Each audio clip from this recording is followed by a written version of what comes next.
Good evening and welcome to the July 6, 2022 meeting of the Arlington County Planning Commission. I am Commission Chair Daniel Weir.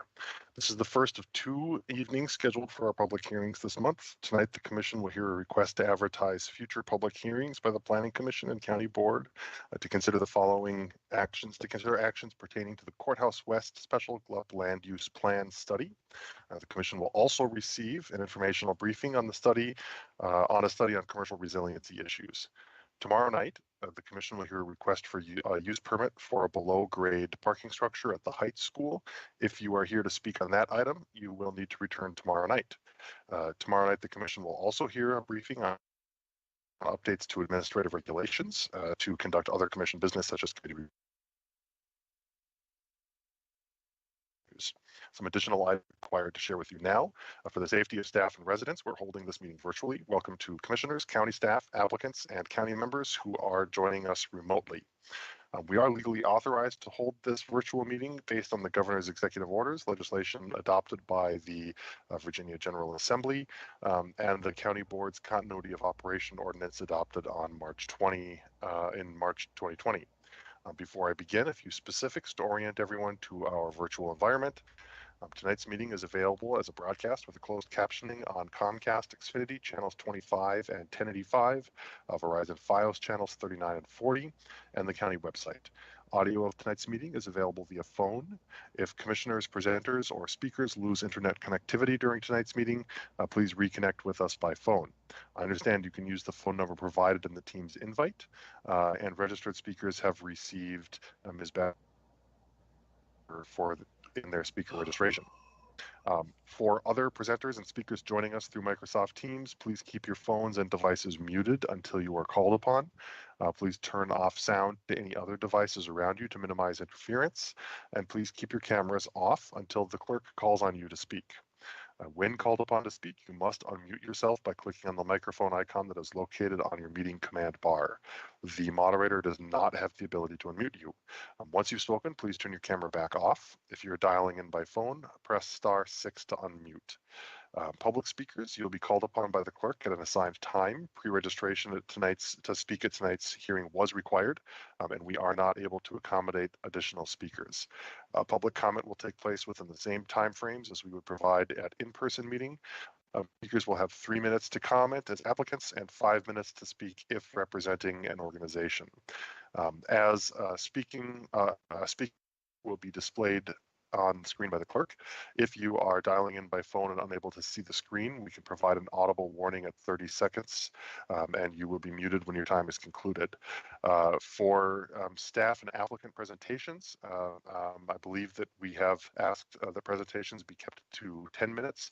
I will be giving audible warnings at 2 and 1 minute, since the slideshows tend to prevent us from being able to put the timers on the screen for your benefit. The meeting chat is active for presenters or commissioners who need technical assistance only. Please do not use the meeting chat for discussion, for public comment, for questions about agenda items, or requests for more information. All public comment must be shared verbally for the record during the assigned public testimony period.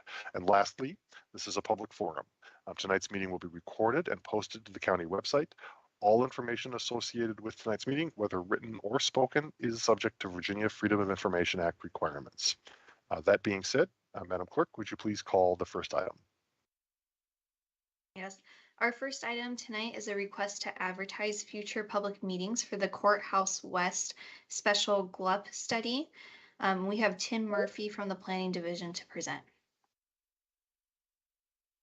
Thank you, Mr. Murphy. I will start your timer as soon as you start speaking. Okay, good evening, members of the Planning Commission. Again, my name is Tim Murphy. I'm a principal planner with Arlington's Planning Division. Let me go ahead and share my screen.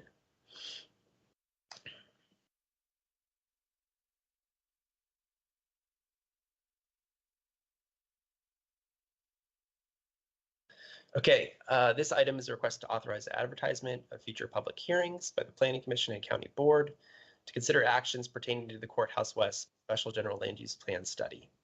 And these hearings would be to consider adoption of the Courthouse West Special GLUP Study document and a future GLUP amendment from service commercial to medium office apartment hotel.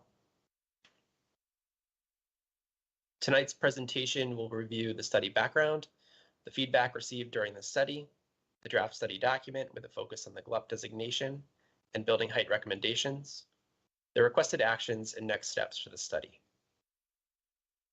First, the presentation will briefly review the background for the study.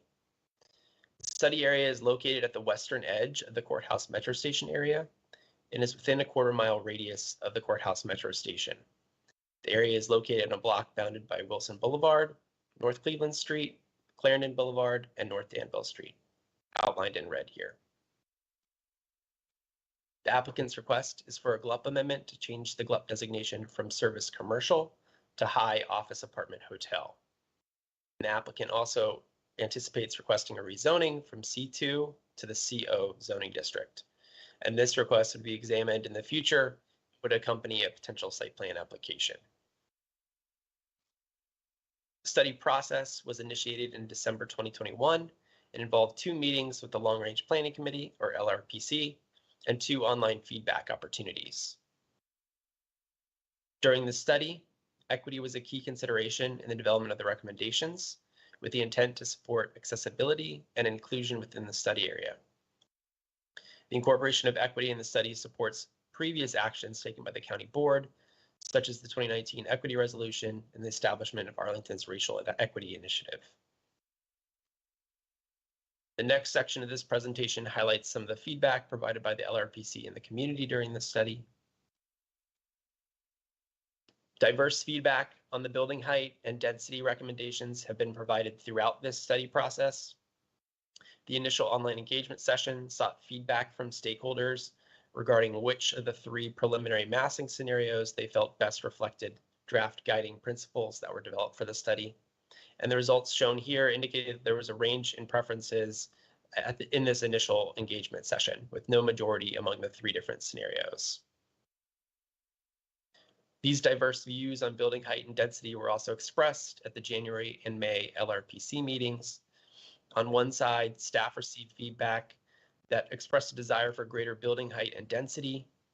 At the May LRPC meeting, LRPC feedback supportive of greater building height and density expressed a preference for additional height and density above the preliminary staff recommendations, with a desire to consider high office apartment hotel as a potential designation, or medium office apartment hotel and an allowance for up to 16 stories. On the other side, staff also received feedback that expressed a desire for less building height and density than the preliminary staff recommendations. When considering building height from an equity perspective, increasing building heights would result in an increase in new market rate and affordable housing opportunities in an accessible area that's close to services and amenities. Additional dwelling units would result in new opportunities for residents who are currently unable to find housing within the area, including people of color and people of lower socioeconomic status. And the increased building height could also be experienced by existing users and residents of the surrounding area differently. We acknowledge that. Some users may desire to preserve existing access to light, air, and views, while others may desire having additional neighbors and the benefits that they and the new development can bring to the area. When considering the demographics of the surrounding context and the potential of additional building height in this location, we observed that additional multifamily housing would result in increasing access and opportunity in an area that has not historically been a community of color.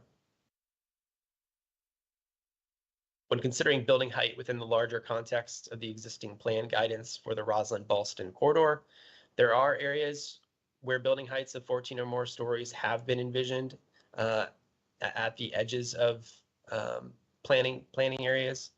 But however, unlike the study area, those areas were subject to larger community planning studies that focused on developing building height guidance, among other topics, for a much larger geographic area, whereas this study is limited in its focus to the one block.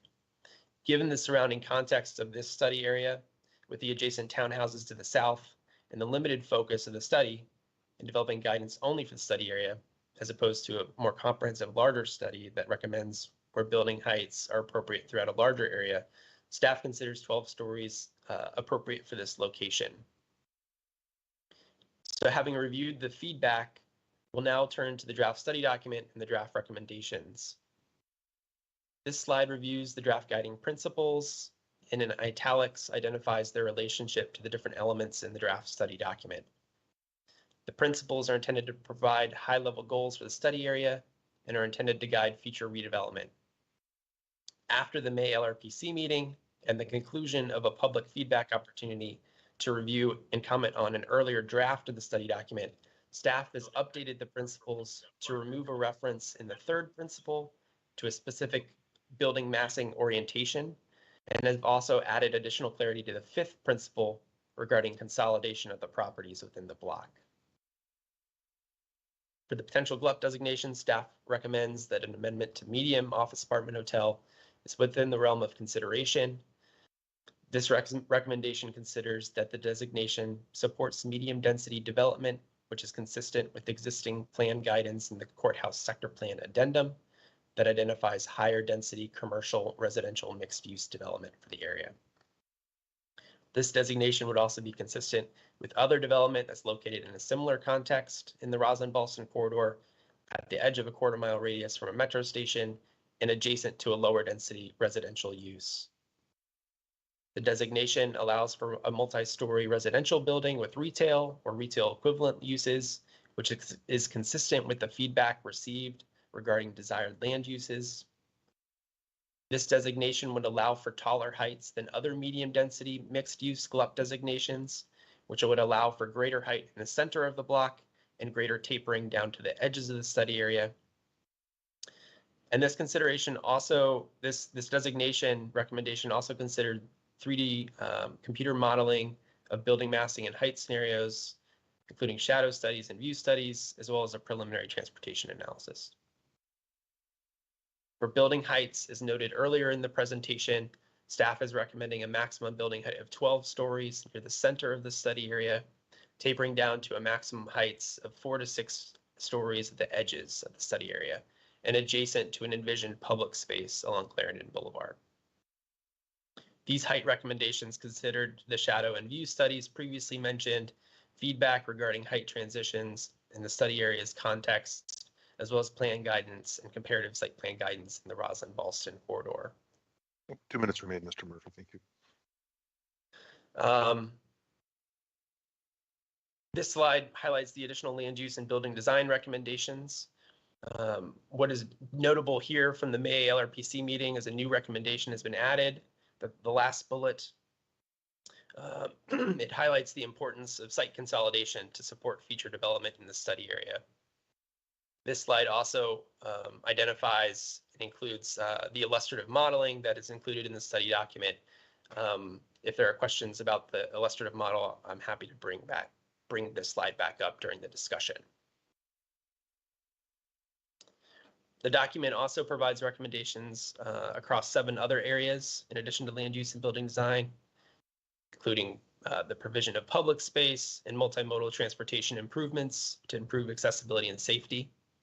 Updates on this slide include adding additional clarity regarding the consideration and usage of rooftop space, identifying that the space be considered for green space and not other uses, and also the other update being including North Cleveland Street as a potential location for loading and access.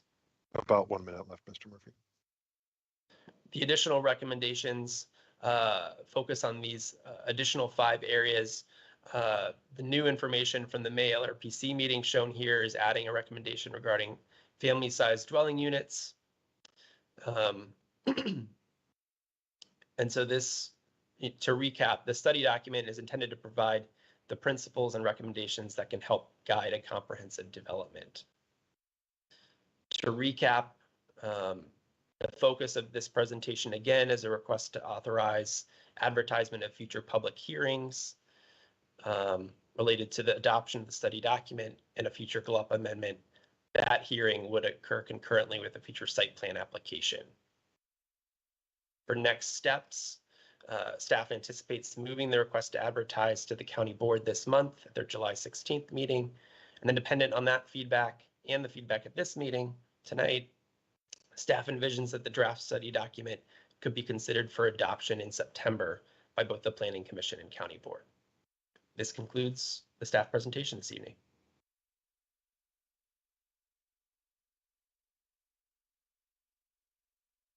Thank you, Mr. Murphy. I believe that we also then have the equivalent of an applicant presentation or an applicant presentation. Is that going to you, Mr. Whitmore? That's going to be Casey Nolan from CRC. Of course.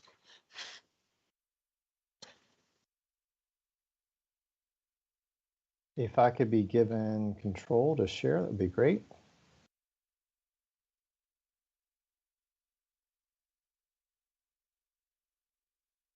You should have that ability.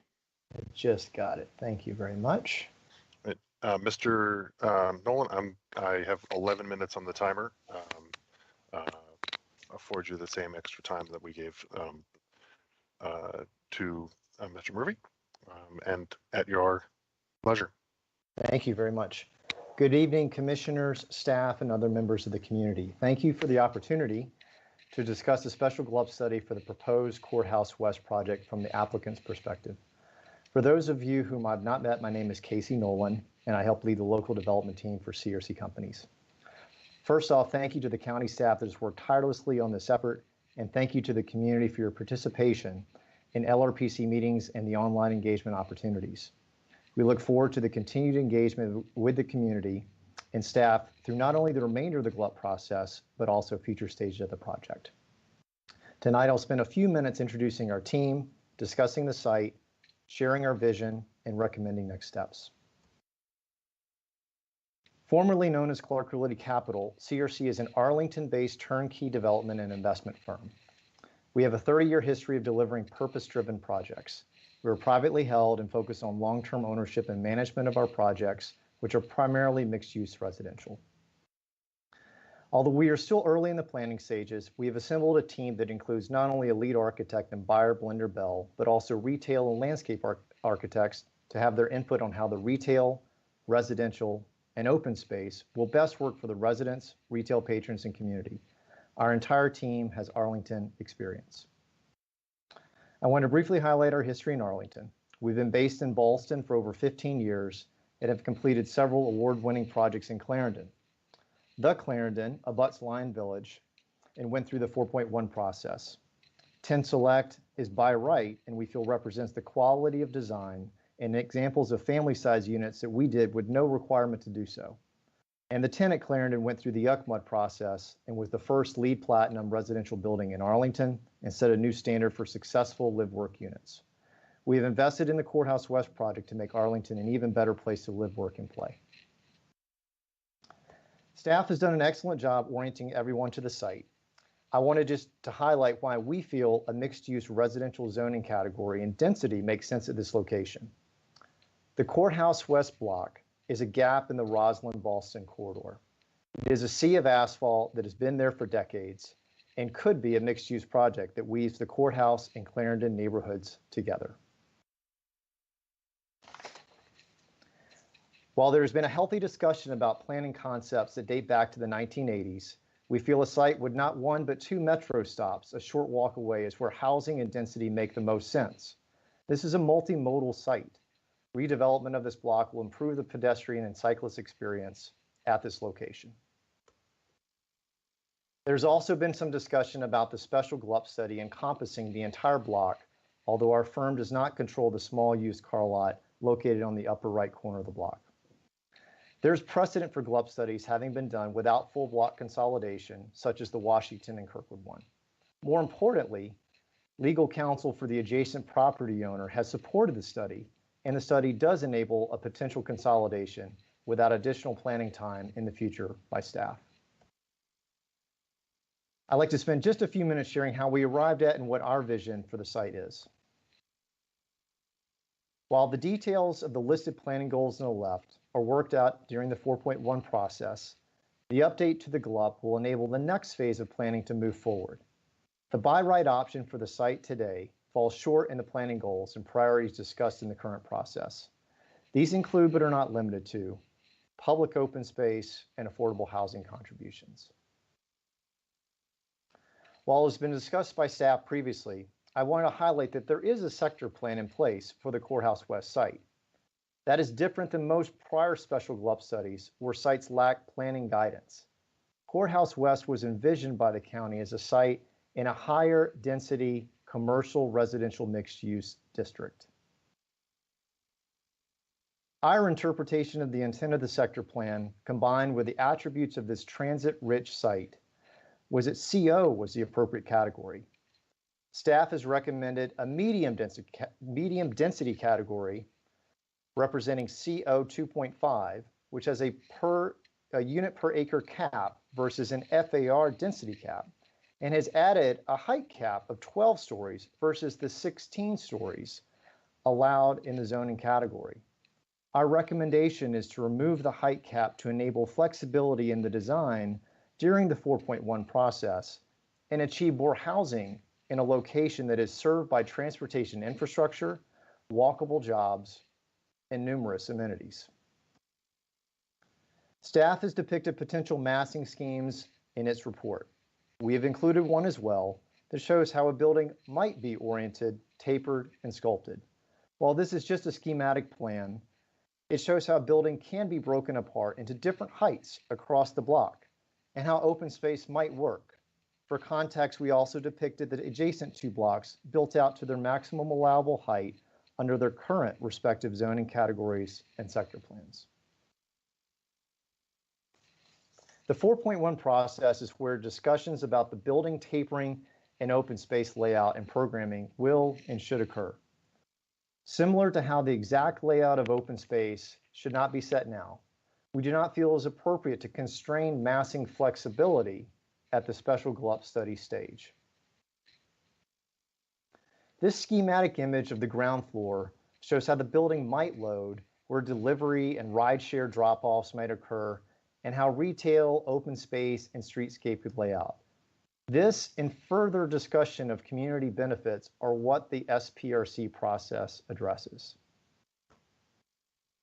Next steps. I wanted to share a rough schedule for those that might be wondering what is next after the GLUP study. There's still much work to be done with preparing documents for a 4.1 submission, the site plan review committee meetings in the 4.1 process, and then eventually we hope a fully designed and permitted project to build. The community and stakeholder engagement process that commenced in 2019 will continue, and we look forward to a meaningful and healthy dialogue that makes the project better. We have two recommendations for the Planning Commission for consideration. First, we recommend amending the Courthouse West special GLUP study language to remove the height cap. By amending this in your motion, there will be an opportunity for further discussion in future county hearings. As previously stated, we feel the 12-story cap reduces density and tapering opportunities that are appropriate in the next phase of the project in the 4.1 plan.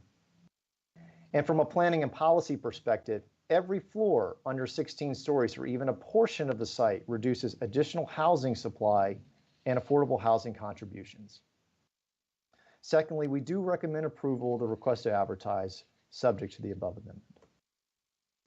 In closing, we thank staff, the Planning Commission, and community for the time and meaningful dialogue that has occurred and we hope continues. We feel our firm and the Courthouse West project are well positioned to be part of the solution of a regional housing crisis while activating an overlooked transit-rich site in the heart of the Roslyn-Ballston corridor with a sustainable building where people can live, work, shop, and play. Thank you again for your time. Thank you, Mr. Nolan. Madam Clerk, I believe that we have a few public speakers.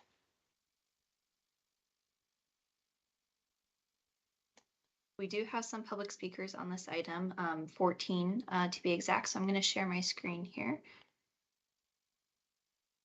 First up, we have Dima Haraka, followed by John Carton. And Ms. Badger, to the, well, we've got the timer up here, so there it is. All right. Thank you, Ms. Hakura. Hello, good evening.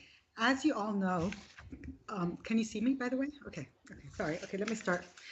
Good evening. As you all know, Arlington was recognized in 2017 by the American Planning Association with a Gold National Planning Achievement Award for its excellence in implementing the GLUP in Courthouse Clarendon, the profession's highest honor. They found the GLUP to be a well-conceived, comprehensive plan that the county excelled at implementing.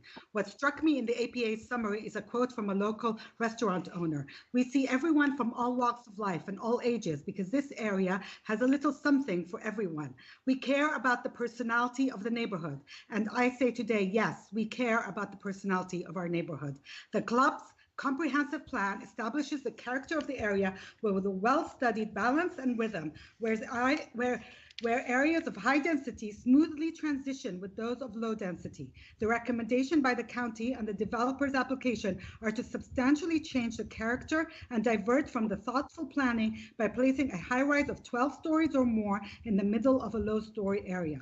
The intent is to create a spot change in zoning at the behest of an individual developer for a block that was not even consolidated under one ownership, a curious move by the county. If the county wants to change the character of the area, then a larger, more comprehensive study of the GLUP should have been implemented.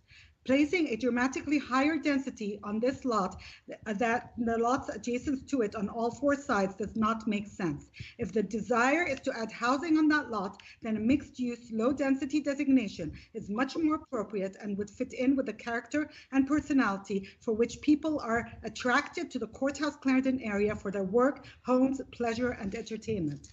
In addition, since that site is located in the center of a pedestrian area with no major access to thoroughfares, it would be adding pressure to the small roads around it, which are already troublesome. Today, foot and vehicle traffic around that block is hazardous. Planned county improvements will not be sufficient to handle the demands and pressure from the population of a 12-story or higher building.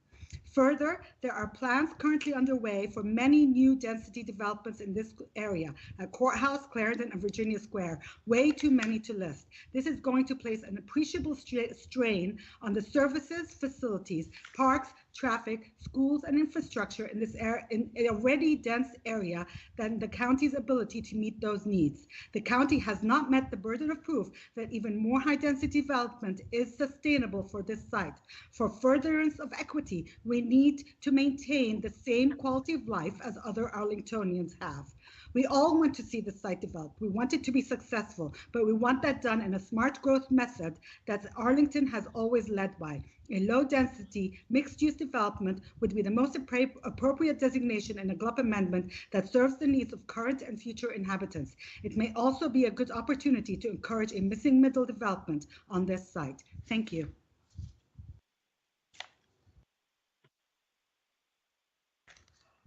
Thank you, Ms. Sakura. Next up, we have John Carton, followed by Bernard Byrne. My name's John Carton.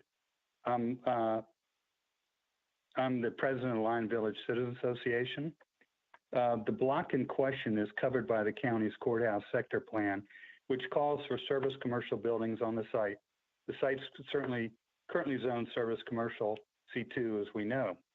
Now, the neighbors who live close to this site want low mixed use. This would allow for up to 6 stories. This is the preferred option for neighbors who live across from and close to the site. This would conform with the zoning of all the other large commercial lots in the immediate vicinity, including the crossings and other places. Now, the county survey that went out earlier this year in connection with Courthouse West was very flawed and biased. When it asked the respondents what size building they wanted to see on the site, the current land use plan and zoning was not a choice. This would have been the base case. It was like asking somebody on a diet, did they want a 24-ounce steak or a 32-ounce steak, since there was no 6-ounce steak as an option. There also was no place to write in comments on the survey about the plan. It was a done deal. If you responded to the survey, the minimum number of floors that you could pick was 12. So the result ended up being biased and an inequitable survey result.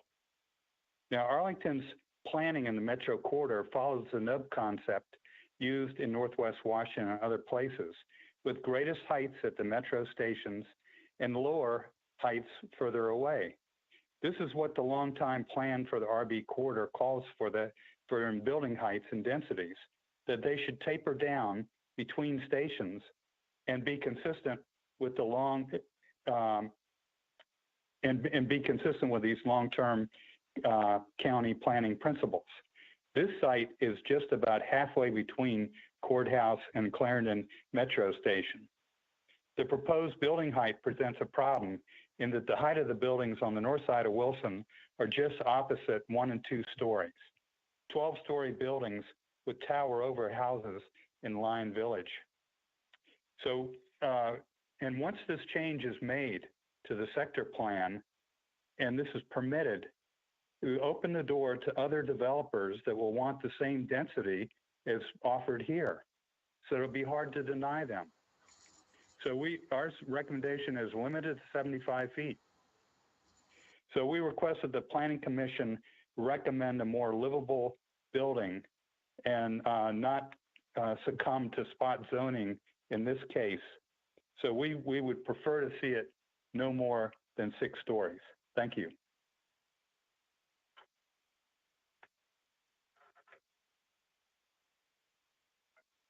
Thank you, Mr. Carton. Next up, we have Bernard Byrne, followed by Elizabeth Farrell. Hello, Bernie Byrne. I live in the Buckingham area near Boston, but I go through this area very often. Planning staff has recommended the construction of a 12-story building with small setbacks at various levels. A proportion of the parcel that faces Clarendon Boulevard would contain a public space. Staff initially proposed 3 scenarios for the 6 scenarios: 6 stories, 10 stories, and 17 stories. 49%, almost half, of the respondents preferred the 6-story scenario. Most of the respondents that resided in the size vicinity also preferred the 6-story scenario. Please therefore recommend the 6-story scenario to the county board, and according to club changes. The neighborhood on the opposite side of Clarendon Boulevard contains townhouses, most of which are 3 stories high. A 12-story building would tower over these townhouses, creating a marked discordance in a residential neighborhood. There is little real need for a 12-story building. The building primarily contains luxury residential units, and since it'll be built soon, that's the market. The high prices of these units would raise the property values of the surrounding neighborhoods, making the entire neighborhood less affordable than it is now. The large number of residential units would increase demand for new schools and for public services. These would be costly. Although the building would be in a metro corridor, many residents will use automobiles to reach workplaces that are far from metro. That will occur because many units will have more than one occupant. One occupant may work near metro, but the others will work miles away from metro.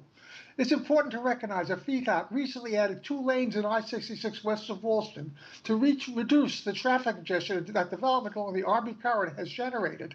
A 12-story residential building would increase that congestion, contributing to the need for yet another widening of the highway and disruption of housing nearby. A 12-story building may be able to hold CAF, community affordable housing units. However, the number of CAF units was much smaller than the number of luxury units, typically about 4%. The CAF units would further create an inequity. Residents of the CAF units would most likely have access to the building's amenities while paying low rents, whereas the residents of neighboring buildings who are paying higher prices will have no such access. This is inequitable, plain and simple, and remember that. The courthouse area is presently planned to have bullseye pattern of density, with the tallest buildings near the courthouse metro station. The courthouse west side is neither near courthouse nor the Clarendon metro station. A 12-story at that site would destroy the bullseye pattern for both metro stations. It would create an extremely poor precedent for the planning of the Roswell-Boston corridor. The staff proposal does not provide a use for the public space. Please vote to recommend that the space should be a green area, not a paved plaza. This is important. The Roswell-Boston corridor has too much pavement and too little green space. To increase livability and biophilia, the public space must be a green space. Thank you, Mr. Byrne. Thank you, Mr. Byrne. Next up, we have Elizabeth Farrell, followed by Jane Green.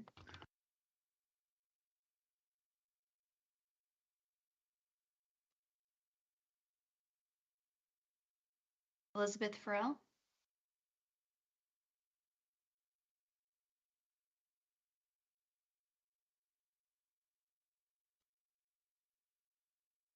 Is it? I'm not seeing her. Do you want to move on to the next one and we can come back? Yeah. Is it possible though that there's a Brooke Alexander name that looks both like the screen, the camera the lens cap is on and it's on mute. So just addressing if that's you, Ms. Farrell, FYI. But let's go on to Ms. Green and then come back. Ms. Green.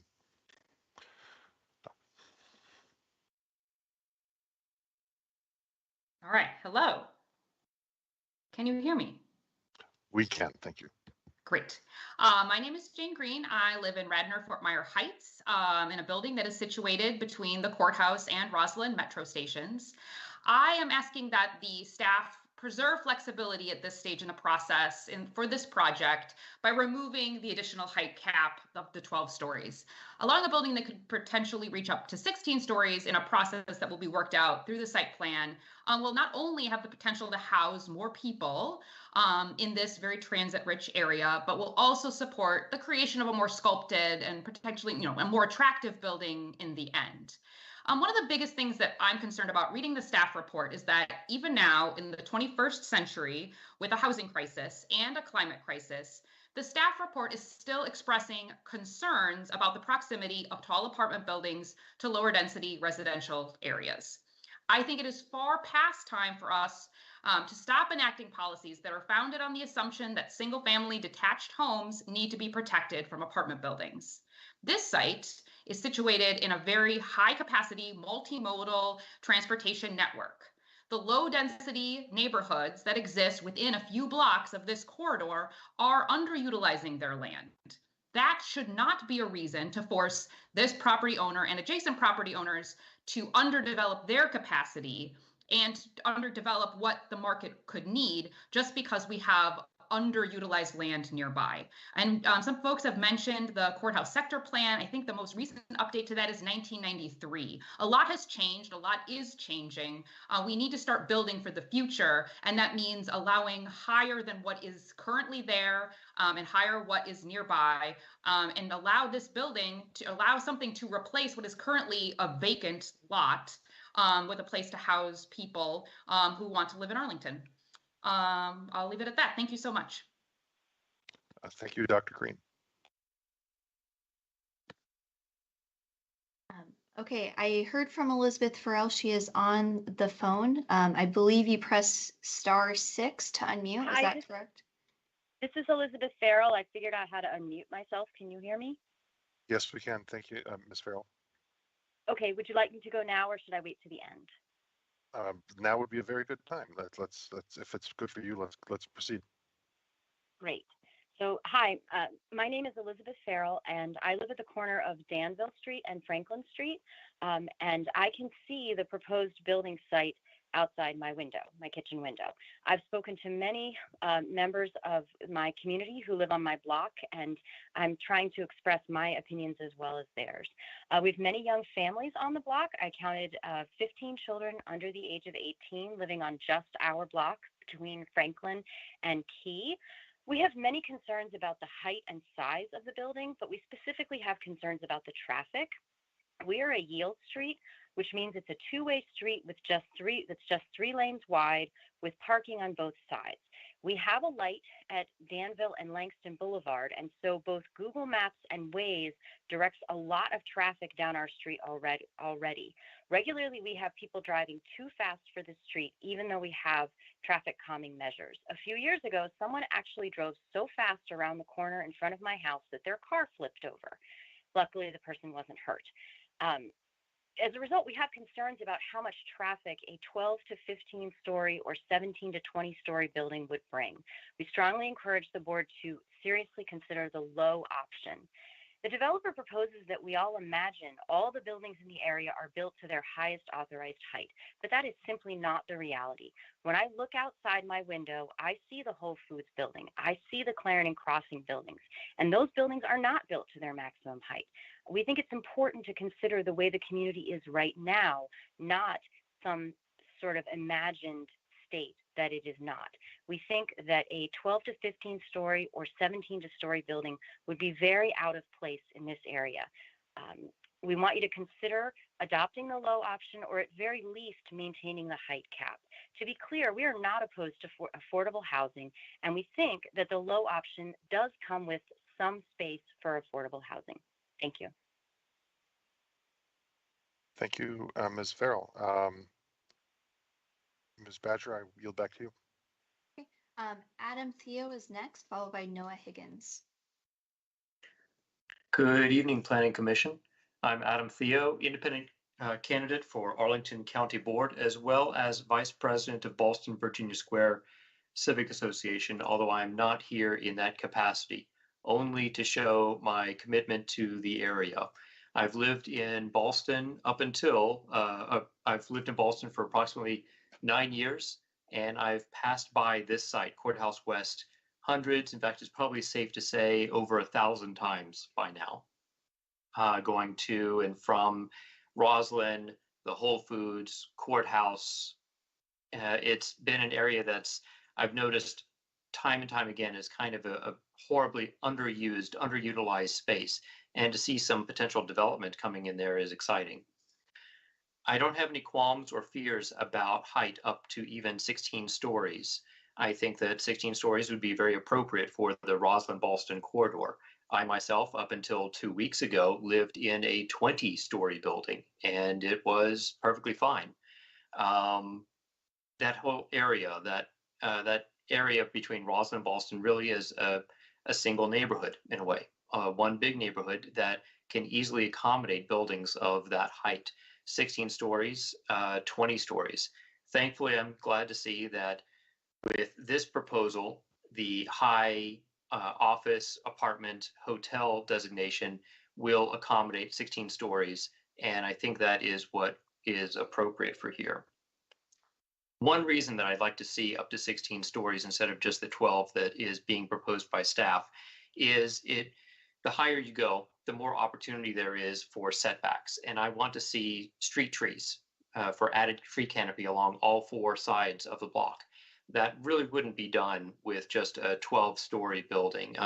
The developers would have to maximize every square foot of the parcel, but at least with higher building, and while you allow to keep the same density and allow for more setbacks for more trees and public space. So please consider the high office, apartment, hotel designation instead of just medium, and certainly not low. I think that that space deserves a greater use than just a few stories. Thank you. Thank you, Mr. Thiel. Okay, we have Noah Higgins next, followed by Brooke Alexander. Hello, Higgins, and I just wanted to speak today in support of the maximum height of 16 stories here. I know there were some concerns about parking and car traffic, but any reason, but I can assure, like, a 16-story building within a 5-minute walk from 2 metro stops is going to mostly attract transit-oriented people, certainly more so than all the single-family zoned areas nearby. And the primary reason I support this change is that it's in keeping with the spirit of the Arlington, the bullseye strategy that has been referred to several times.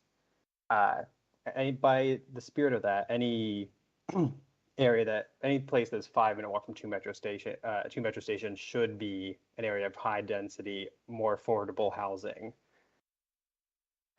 So for my personal background for this, I live actually right down North Barton Street, closer to Rocky Run Park.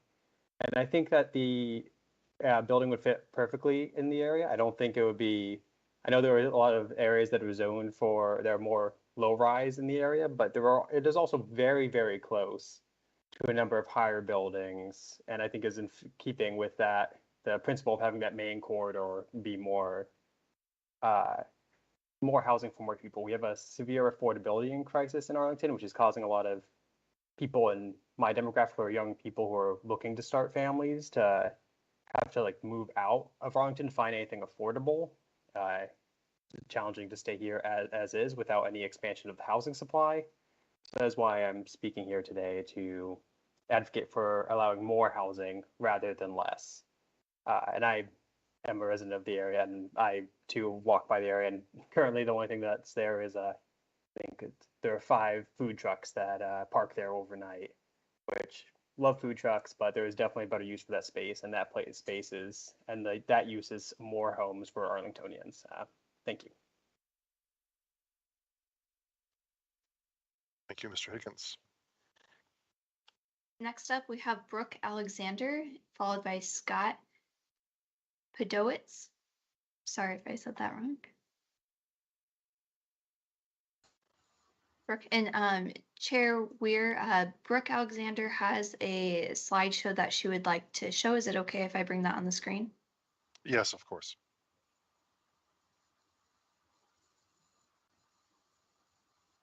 Thank you so much. My name is Brooke Alexander. I've put my relevant background on a slide to save time. My husband tells me that I should introduce myself as an old biddy. I want to thank everyone for their work and efforts on this project. Back in the early 80s, when I was working on the Clarendon sector plan, this was the graphic we were given for the overall plan for the corridor. Could you put slide 2 on, please? Today, this same graphic is on the county's website for the Roslyn-Boston corridor. I understand from the staff report that there has been some infilling of this bullseye plan, but the plan still stands. On the slide, if it can come up, you can see the density concentrated on top of the metro stations, with the height and density declining in between the stations. Sorry, there it is. Okay, the bullseye concept. Thank you. So that was, and could you move to the next slide, which is slide 3? And on it, you'll see a little X, which marks the location of the Courthouse West proposal, smack in the middle of the trough between Courthouse and Clarendon. There are 4 troughs in the corridor, as you can see, between each of the metro stations, each of which are planned for lower density and height. Would you move next to slide 4, please? I think our concern for missing middle housing, that we should look at filling in the spine. I don't know if you can see it on there, as was brought up on the LRPC meeting. We can do this by filling in the yellow areas between the metro stations with more height and density. I commend to you the recent Forestry and Natural Resources Commission letter on the missing middle dated June 23rd, which supports this area. It states, among other things, we worry that staff did not examine opportunities to concentrate missing middle housing redevelopment along transit corridors. This project in Courthouse West is an opportunity to make these places for lower income people to live. Here's the catch though. This current method is not going to do it. It cannot be accomplished by replanning and rezoning one block at a time. It needs a holistic policy study. It needs to be coordinated with the whole community. We need to look at parks and schools. One idea would be for the county to develop a new zoning category for the blocks and the troughs to bring them up to the spine, with the requirement that significant missing middle housing be included. In this way, the county could capture this unallocated development potential. So to accomplish this, we need to leave the zoning and land use for West Courthouse as it is, no upzoning at this point in time. To upzone this property at this point sets a precedent for all the other troughs in the corridor and gives away the opportunity to allocate this space to missing middle. I'm hoping that you can add this option to your choices going to advertisement tonight, so it can be considered as we move forward. For those who haven't seen the Forestry and Natural Resources Commission letter, Ms. Alexander, your time has expired. Please, I would ask that you please wrap up. So that was it. Thank you so much. Thank you, Ms. Alexander. Next up, we have Scott, followed by David Cheek.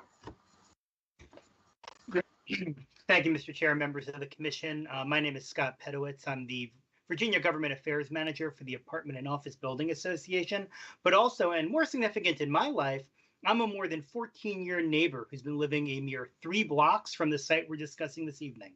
In fact, I did the math, and Courthouse has been my home for fully 1/3 of my life and 70% of my post-collegiate adult life. The discussion at the LRPC meeting in May indicated many saw the value that these apartments, like mine and others in our neighborhood, will provide to our community. I'm grateful for that discussion and will therefore not be belaboring this point.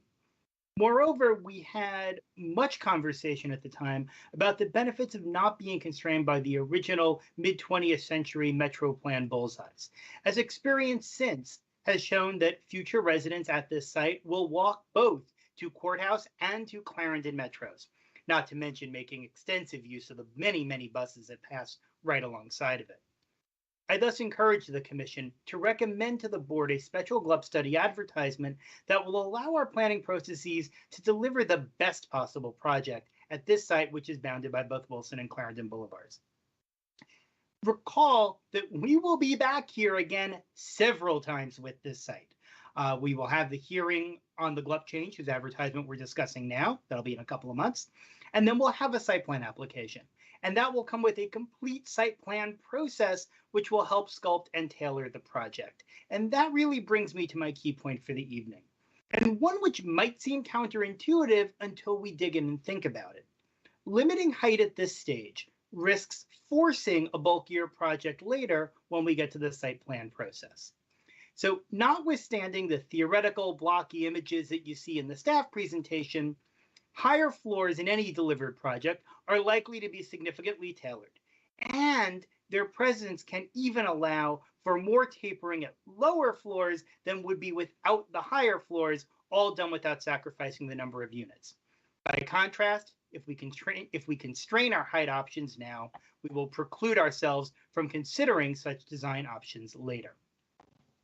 The economic reality of any new project is that the new building's eventual tenants will pay for its development and operational costs through their rent. That's the source of income for a building. The price of rent is a function of the broader marketplace, as we all know. And so the amount of housing is the variable that allows this or any project to clear its costs and to be built. As such, if sufficient density is required to make the project work, but the height is constrained, the resulting building will be shorter, but quite possibly the sort of bulky, blocky structure that these proposed limits are seeking to forestall. And there's precedent here. The County Board's adoption of the Shirlington Special GLUB Study Plus in July of 2020 is instructive. The County Board then allowed greater height in that Special GLUB Study Plus than the staff had originally proposed, and they cited this very reason when they made that adjustment. So I would recommend making sure we can keep it in there as well. Removing the height limit allows options later. It allows us to maximize the number of potential housing units, whilst also delivering a better sculpted structure that minimizes the impact on the surrounding properties. And to that end, I encourage the Commission to recommend to the County Board that it include an option without the staff proposed height limit when it advertises a special GLUB study. Thank you. Thank you, Mr. Pedowitz. Next up, we have David Cheek, followed by William Gerhart. Hey, this is Dave. Thanks for letting me speak. Like Scott, I've lived here about 14 years on and off, and I own a home by 11th Street Park down the street. I'll talk behalf on the Civic Association and myself a little bit, and there's definitely pros and cons for whatever you guys decide. On the Civic Association side, as president, there's really no consensus. I think what I kind of read is like the homeowners really don't want over 6 stories, and then some of the other members who might live down the street want higher. So I think that's kind of like where we're at. I asked to do a poll, like a Google poll or something like that, but it's kind of like a mixed reaction right now to what people want. I'm a cyclist. I go by there daily. At that area between Starbucks to Courthouse, where the county building is, it's pretty dangerous, actually. You start off by the Starbucks. Usually the 18-wheeler parks there at nighttime. I don't know. I'm sure a lot of people know about that. And then it's kind of funny and ironic, but I saw a police motorcycle parked in the bike lane. Usually it's cars, like delivery cars or just random cars parked there. So because of the way this is designed, like you're going to have cars parked on both sides in the bike lanes all the time. And then you're not going to get really police to do anything because, one, they're underfunded. They don't have enough people or personnel. And also, it's just not their priority to pull over or move people because they have a lot of other things to do. So it's going to definitely make it a little more dangerous for cyclists and mixed modal like vehicles, such as like electric vehicles and stuff. Schools, this one is not going to really impact schools too much, but there is a county-wide concern that all the developments going on at once is going to end up impacting schools, overcrowding, and there's not really a solution to like new schools in the near future to cover that. And then actually, there was another speaker today. She talked about reckless driving on the other side of near Lion Village. And that's actually the reason I got involved with civic engagement was our street. Basically what happened was there were some stop signs put over on Barton, and Google Maps added all the streets around 11th Street Park. So it's like a racetrack now. I got a video of a guy a couple days ago hitting 60 miles an hour on our street. Now this is residential. This is not like a 10th Street North or Barton. And you can hear the car skidding at the end because the driver was probably drunk and didn't know that there was a hill and a stop sign. So I can send you the video. I got thousands of them actually. It's very dangerous around 11th Street Park now. And I've been trying to work with the county, talk to Andrea Wilkinson, she's a traffic engineer. I think it's like number 2. Basically, most of the responses were hostile. I think the last thing she said was your disappointment is noted, referring to our neighbors who have children, because I'm trying to represent them, saying we're concerned for their safety and we're disappointed nothing's been done. I mean, it's pretty pathetic, actually, the response from traffic engineering. So I guess the concern is you put this building up here, there's going to be more traffic. If you put 12 stories, it's going to be more than 6 stories. So unfortunately for the developer, I mean, I actually asked the developer to see if they could fix it because I figured the county board will listen to them more than us in the civic association. But, you know, if you can't fix this, then us, you know, residents have to fight the development, which is not fair to the developer. But we don't have any confidence in the county fixing these issues, which is it's sad. I mean, you really want. This is actually the best quote from a fellow from YIMBY today. His name is Alex. He goes, "This is a great distillation of why things like traffic calming and safe street design need to be part of the package when it comes to a growing community." I hope that quote can be like taken to the planning commission because he's exactly right. And then what else do we got? Second order effects. The county board members and county manager got the ability to mitigate all the other problems, I guess like stormwater, trees, and all that stuff. And again, if they could do a better job of it, maybe get more support. And then the last, what else? Oh yeah, so like if the developer is going to buy this land for a relatively low price, and then after like 17 times the height, you know, usually a city would do like a cash profit fee of like a large sum of money, which would go to like schools and infrastructure and stuff. But Arlington doesn't do that. So developers usually get like a huge profit by like paying like 30% on the dollar, which leads the homeowners to get like 6% tax increases. So, I mean, if they're willing to put in a cash payment or something, you know, that would show support. It's not going to happen. But I mean, like what's the upside for homeowners if we keep getting like hit with 6% tax increases to pay for second order effects, which in other cities the developers do. So we don't have as homeowners like paid lobbyists. You know, we just do this for volunteering, which makes it a little trickier. And then the last one is so the people like in 2000, I was not involved with this till recently, but like they came up with a pretty good plan for Clarendon, like low density and a community feel. And I got renters and like people walk by my house. I always talk to them, just like ask them what they think about Clarendon, why they live here. And, you know, basically the general feeling is like they like the vibe here. And that's why they're here versus Boston, because Boston is more like, you know, Manhattan is one of the most dense areas in the entire like DMV area. So when you change something like this, like you change the feel and the vibe, which I don't know, is that like what's the whole purpose of this anyways? Like why don't we just make 13, 15, 20 stories on all the buildings going up? I mean, I don't even know what the answer to it is, but I mean, I guess what I'm trying to figure out, like what the sudden change, like what's the upside to people who live here, who moved here because they like the vibe? Like, you know, if you want to change it so much, is it for the better or worse?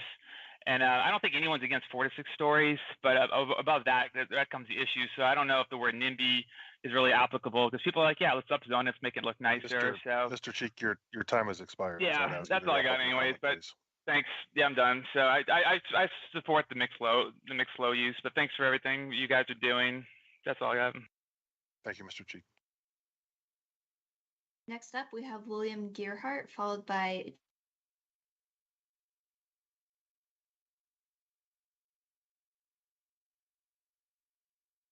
Ms. Badger, did we lose you?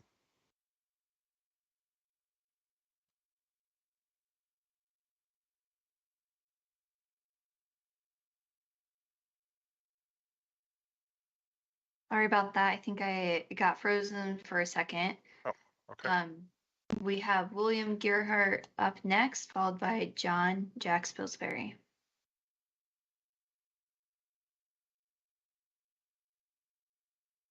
Mr. Gerhardt, are you with us? Not seeing him in the meeting. Let's go to Mr. Spilsbury. If Mr. Gerhardt comes back to us, then we can go to him. We did hear from Mr. Carton did introduce himself as the president of the Lion Village Civic Association too. So I believe that we can, at a minimum, rest on having heard comment there. So Mr. Spilsbury. Thank you, Chairman. My name is Jack Spilsbury. I'm speaking on behalf of the Ashton Heights Civic Association as chair of its development committee. First, thanks for the opportunity to speak on this important topic and for the efforts of staff and planning commissions on the study. We especially appreciate the attention in the study to design features and tapering requirements and the opportunity to add to local tree, canopy, and other biophilic elements via the public space fronting on Clarendon. And I gladly associate myself with Dr. Burns' comments about the importance of ensuring that that space is green. Nonetheless, the view of our association is that the guidance in the courthouse sector plan is consistent with this study area, having long been intended to be a part of a walkable street area with low-rise commercial and residential buildings and multiple street entrances. And thus, the HCA favors option 1 and opposes options 2 and 3 presented previously by county staff, which would permit greatly increased heights and substantially more than the 6 floors considered in option 1. This is essentially the low-rise residential part of the R&B corridor, and the planned 1 to 4 story building heights and uses there remain appropriate in that location. The existing GLUP designation for service commercial and its C2 zoning designation reflect a comprehensive planning process and the vision for that neighborhood. So we have concerns about that process being altered just for one property when it's part of a larger vision and a multi-year planning process that really needs to be revisited if substantial changes of this magnitude are to be considered. I just point out a number of the nearby properties are zoned similarly. They're occupied by modest structures, little as 1 or 2 stories on the north side of Wilson Boulevard, including a number of historic structures and modest structures also in nearby townhouses and family buildings. The highest building in the vicinity is at 2500 Wilson Boulevard, just to the east of the site in the direction of Courthouse Metro. And I believe that is 6 or 7 stories maximum. So in that context, we believe the building considered for this site, including the elevator and other facilities on the roof, should not be taller than the highest existing building in the immediate area. Otherwise, the proposed building would tower over every other neighboring building.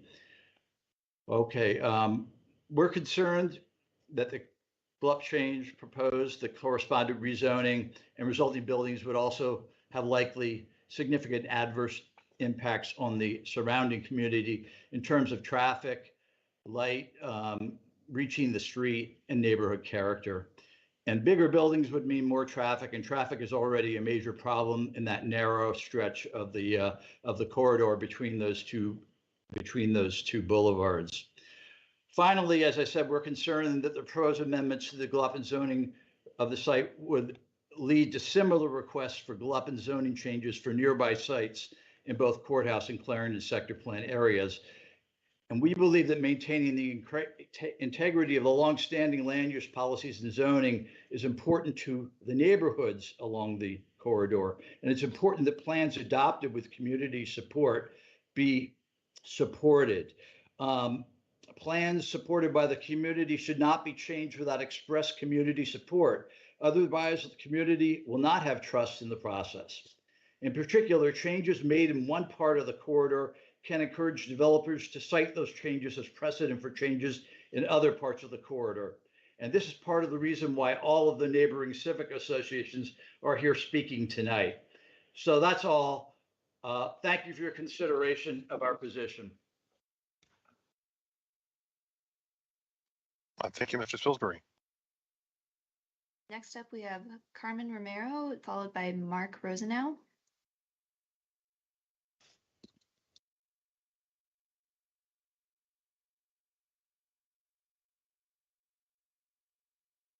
Ms. Romero, it's possible that Ms. Romero intended to register for tomorrow evening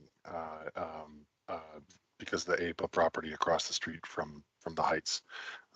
Why don't we go to Mr. Rosenau, and if Ms. Romero is here, we'll go back to her. All right, great. Thank you. Good evening. I'm Mike Rosenau with the Arlington Chamber of Commerce, and I'm here to express the Chamber's support for the maximum height cap of 16 stories within staff recommended zoning category of CO 2.5. As we stated in a December 2021 letter to planning staff, the Chamber supports additional density, especially in established bus and rail transit corridors, and land use policy and regulations that are flexible to attract investment in Arlington. And this site proves the opportunity to do just that. The Courthouse West site is within easy walking distance of existing transit, including Courthouse and Clarendon Metro stations and several bus lines that run along Wilson and Clarendon Boulevard, and a high concentration of jobs, services, and retail. To increase housing affordability, we think the county should remove barriers to the provision of housing supply, including but not limited to limitations on density. Allowing a higher maximum height still provides the opportunity to further refinement in the 4.1 site plan process, including tapering to respond to the concerns from some overheights while providing the much needed increased housing stock. Thank you again for this opportunity to speak, and thank you for your consideration. Thank you, Mr. Rosenau. Last call for Ms. Romero.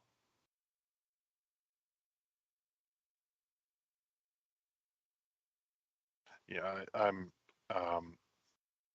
Madam Clerk, I'm fairly confident that what happened here is that Ms. Romero intended to speak for tomorrow evening. I've sent her a text message as well. Okay, I'll follow If she rejoins us, I think what we do is invite written comments to add it to the record. But I just note for tomorrow night. Perfect. Do we have any other? Any commission reports? Well, first, I just want to confirm, Madam Clerk, that this confirms public comment. This concludes public comment. Yes, that's correct. Thank you. So now I will ask, do we have any commission reports? No commission reports that I'm aware of. Commissioner, want to tell me, did this did this come to the Transportation Commission? Not before. I'm sorry, it did not? It did not come before us. If it did, it was an informational item quite a number of months ago. Okay. Thank you, Commissioner Latelmi. Commissioner Bagley, I'll go to you. Thank you, Chair Weir. I did send everybody a summary of which has been pretty much also stated extremely well by staff about the previous meetings and some of the topics that were raised. I won't belabor that point by going back through those. I would say suggest a discussion for us tonight. First and foremost would be massing and density. That's probably the biggest one. Open space, affordable housing, transportation, including loading dock and parking were some of the other things that came up. So unless there's other specific questions, I'm not sure that there would be a need for me to elaborate so much on the notes that I've already sent to you. Thank you, Commissioner Bagley. Are there any additional discussion topics beyond the 4 that Commissioner Bagley has recommended to us? I'll go look for any hands. I'm seeing one. Commissioner Peterson. Thank you. I was interested in learning more about the stated goal of increasing family-sized units, and that's more of a clarifying question. Thank you, Commissioner Peterson. I am going to add that as a fifth topic. Any other additional topics?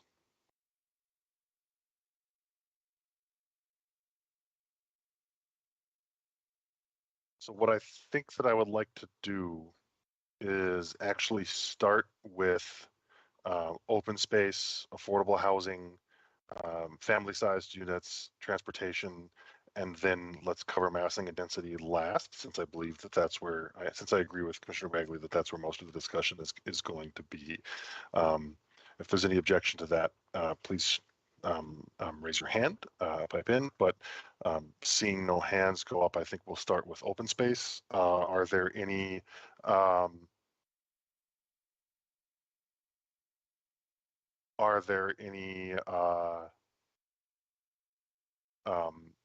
Commissioner Schroll, we'll start with you, and if it's open space, great. If it's, I got distracted, my apologies, but if it's an additional topic or a different organizational comment, that's welcome too. Mr. Chairman, I was a little slow on the hand, but I did have just a kind of a foundational question for staff, okay, if I might. It might be the same as one I have too, so please. We'll certainly see. Mr. Murphy, in your presentation, you did mention that, there is, that a wider study would be necessitated to consider higher density than what staff is proposing, which in some ways presupposes that one is forthcoming.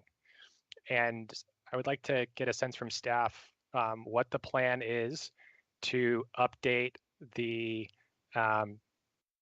two kind of plans that are referenced in the staff documents. So the courthouse plan, and I know there was a courthouse plan addendum for Courthouse Square, but I'm wondering what the plan is for updating the other planning documents, which are from 1981, 1993, respectively. So, Mr. Murphy. Yeah, thank you, Commissioner Schroll, for that question. Yeah, so as you noted, there are two existing kind of sector plan documents that currently apply to the study area: the courthouse sector plan from 1981, and then the courthouse sector plan addendum from 1993. Both of these provide guidance for the study area related to different topic areas, including land use, obviously. You also noted that there was the Courthouse Square addendum. I believe that was adopted in 2015. Currently, at this time, within the Planning Division's work plan, a future update or courthouse sector plan addendum is not envisioned, on the short-term horizon. So that is something that kind of is still, to be determined at some point in the future based on staff resources, et cetera. Great. And then just a quick follow-up on that. Is there any plan or thought to have an update to any of the sector plans along the RB corridor within the next 2 to 3 years? To my knowledge, as a staff planner, I know that the Planning Division work plan is updated on an annual basis and is reassessed each year. So I believe I haven't taken a look at the current year's work plan in a few months, but I don't recall there being a sector plan update on this current year's Planning Division work plan. But again, the work plan is updated on an annual basis and is reassessed based on kind of county board priorities, staff resources, et cetera. Thank you, Mr. Murphy. When we get to motions or discussion, Mr. Weir or Commissioner Weir, I'll have more, but that's it for now. I'll yield back. Okay. And our questions are overlapping, but discrete. And I'm going to raise mine. It'll be for you, Mr. Murphy, as well. I'll raise that when we get to build density and massing. So, anyone with anything on open space?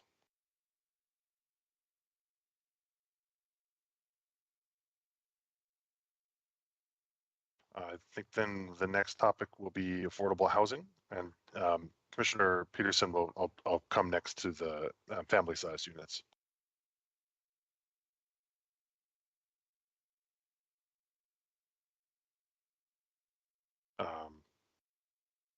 Just note for anyone who might be following along at home that this is usually a part of the discussion where we ask questions to the effect of what share of the project is, are we looking at a cash contribution, or are we looking at a on-site? The caveat is that we're not getting into that because that's the next stage of the project. That's more of a site plan review project than it is a GLUP project. But it's always a good thing to be keeping in mind, as Commissioner Hughes, who isn't here, would point out, that it's always, there's always there are good policy reasons to support and hope for on-site units instead of a cash contribution. That is enough of my rambling. Commissioner Peterson. Thank you. The staff report mentions that going from 12 floors to 16 floors does lead to an incremental increase in the number of units, including affordable units. So I was wondering if the applicant could give us a rough idea of how many extra affordable housing units we would get from the project being the extra 4 stories.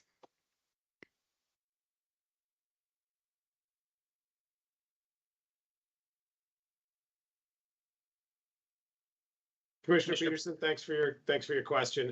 So a couple things to factor in. One is that with any proposed development, there is an affordable housing contribution that is based on the density and the number of units that are in the building. So in any event, there will be an incremental increase as a result of additional units and additional density at this building.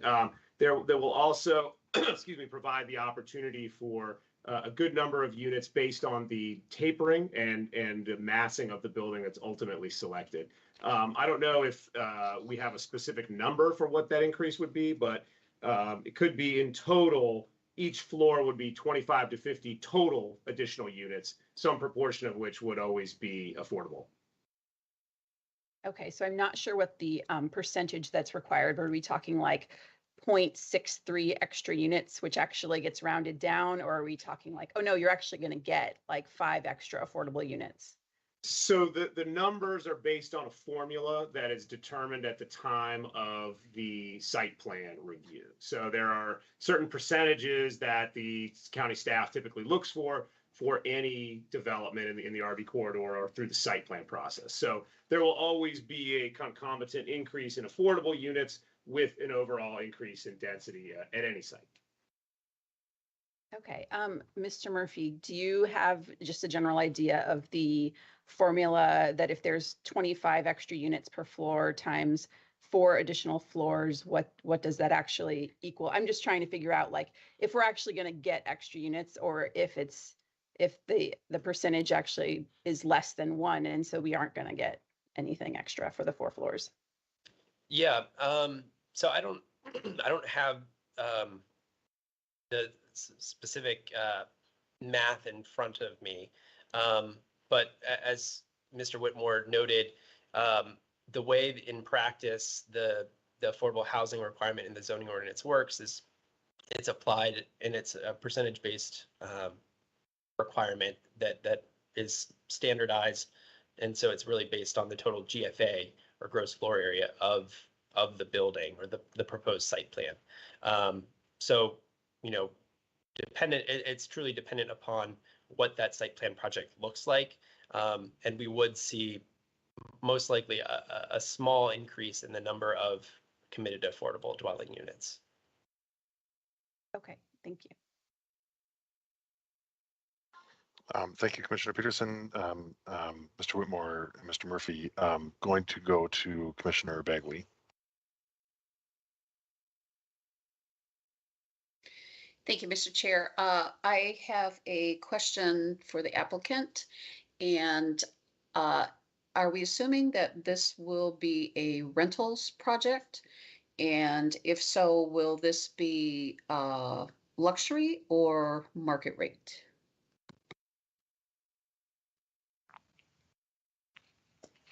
Thank you for the question. I'll take that. Our business plan is rental apartments, although it's possible over the life of any building, things could change. And it's a market-driven project, similar to other things that I referenced that we've done in the Clarendon neighborhood. So market-driven could be luxury then, correct? I guess it depends on how someone defines market and luxury, right? So the typical rents in that neighborhood is kind of how we underwrite and would set our rent. So it's going to depend on unit mix, and pricing will depend on whatever is a market price for apartments in that neighborhood at the time. Thank you. Yeah, just as an observation, as someone who is in the real estate industry locally, even with the proliferation of buildings that have come into our area recently, many of which were approved when I was a civic association president, with extra units, we have not seen a decrease in the amount that it requires to live in those areas, not just for low income people, but for middle income people as well. Thank you. Thank you, Commissioner Bagley. Commissioner Gearin. Thank you, Mr. Chair, and thank you, applicant and Mr. Murphy. I want to follow up on this discussion. With the extra floors, would we consider getting some more family-style units? That's my first question. And I'll just put them all out there. Additionally, what's your thinking now? Are you thinking you'll provide some of the affordable units on site, or are you pretty sure you'll go with an in lieu fee? And then my last question is, and I think this piggybacks on Commissioner Bagley's point, we've had a lot of luxury new construction apartments come in, and when they were slow to rent up to the capacity that they needed, they've come back to us to ask for conversion to Y Hotel. Is that something you would do if you couldn't rent this up quickly? Thanks. That's for Kedrick or the applicant. Thanks. Mr. Nolan? Thank you, Ms. Gearin. In terms of the family style units, there's been some discussion, and I'm not exactly sure what size people are intending to be family size, but I will use an example of a project I've referenced in Clarendon called the Tenant Clarendon, where our unit mix included over 10% of the units were 4-bedroom, 3-bath units. And so some have called those family units. So we envision the unit mix to respond to where we see the demand.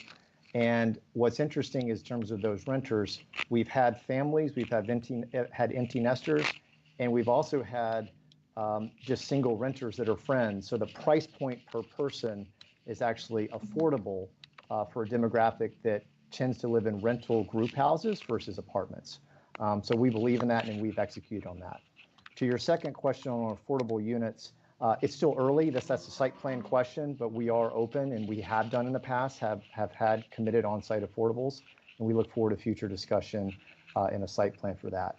And to your last question, Ms. Gearin, on conversion, that's not something that we've done. And in part of our business plan, we have our own property management team, and we would intend to lease the building up and hold it ourselves versus change the business plan. Thank you. Thank you, Mr. Nolan. Obviously, I know a lot more of this gets hammered out at site plan, but those are very heartening answers, and I want to make sure that we introduce them at this early stage. So I appreciate that. Thank you. Thank you, Mr. Chair. Thank you, Commissioner Gearin. I'm not seeing any more questions on any more hands up. So I think, Commissioner Peterson, I'm going to defer to you in case there's more that you want to cover on the topic of increasing family-sized units. I think that we might have gotten the bulk of the answer just now. I'm seeing, well, I'll go to you. Yeah, so I noted in the staff report, there's a specified goal of increasing the housing supply, including family-sized units.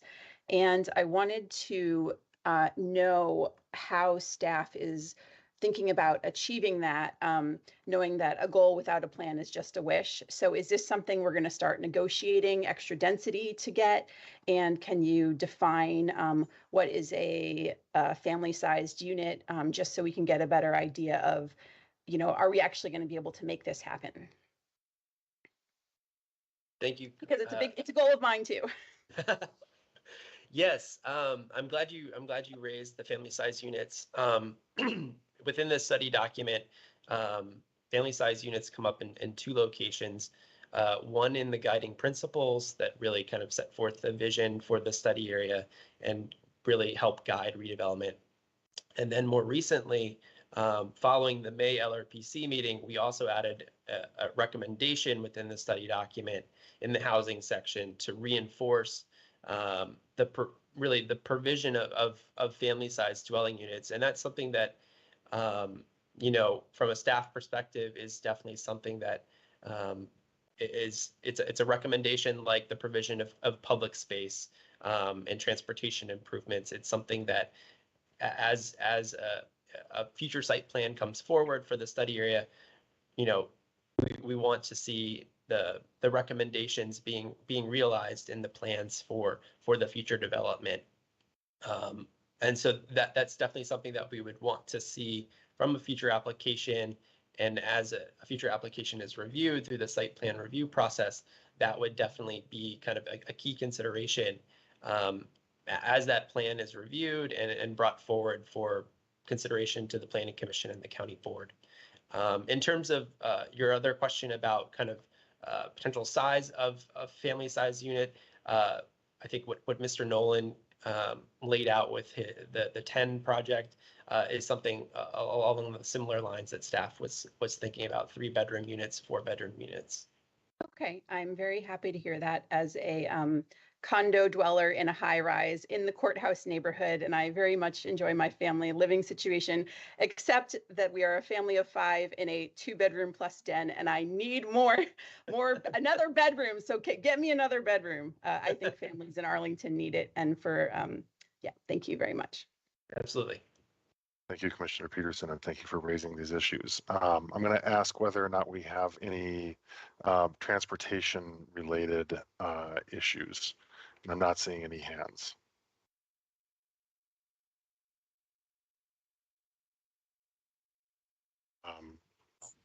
Saw one go up, saw one come down. Commissioner Gearin, you've got your camera on. Yes, that was me. Thank you. So this isn't really a transportation question per se, but I would like a little bit more understanding of how wide the streets are in this area to get a sense of how far this building would be from the houses on Wilson and Clarendon. I'm there fairly often. I think it's 2 lanes in each direction plus parking on both sides.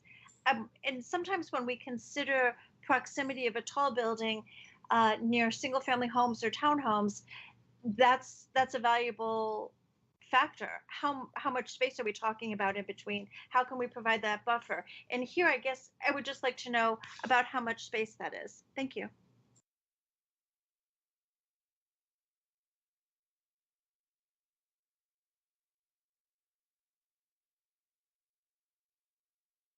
Is that a question for staff, I think? I'm sorry. Whoever can answer it. Thank you, Mr. Murphy. No problem, Commissioner Gearin. Yes, that's an excellent question. In terms of kind of the general street widths, Wilson Boulevard is a roughly 40 feet along the side of the block. I believe the Clarendon Boulevard is roughly the same as well. And then when looking at the 2 side streets, Cleveland Street and Danville Street, those are narrower streets at roughly 30 to 35 feet, I believe, approximately. Thank you. Thank you. Going to Commissioner Letelme.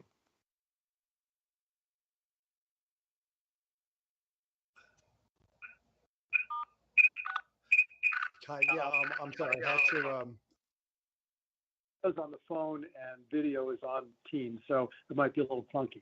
I do have a question for staff on transportation, and it really involves traffic counts.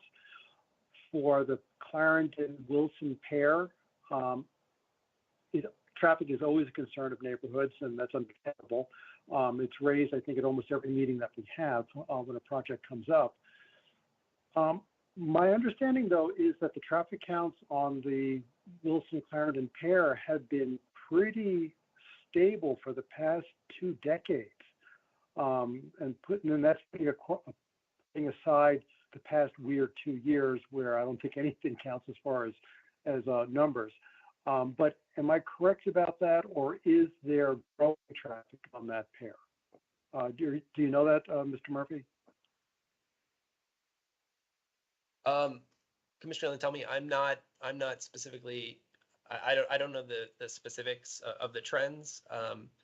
My understanding is that it is similar to your understanding as well in terms of the traffic counts along Clarendon and Wilson over time. But I don't have the specific data to definitively provide that to you. The other thing I understand, again, from numerous projects that we've seen come before us up and down the corridor, is that almost every project, once it's built, tends to be overparked, that there are spaces going empty in a large number of the buildings up and down that corridor. I know the few times I've parked it at the crossing, what used to be Market Common, there are multiple empty slots almost all year round. In fact, so much so that one of the car dealers was storing cars there.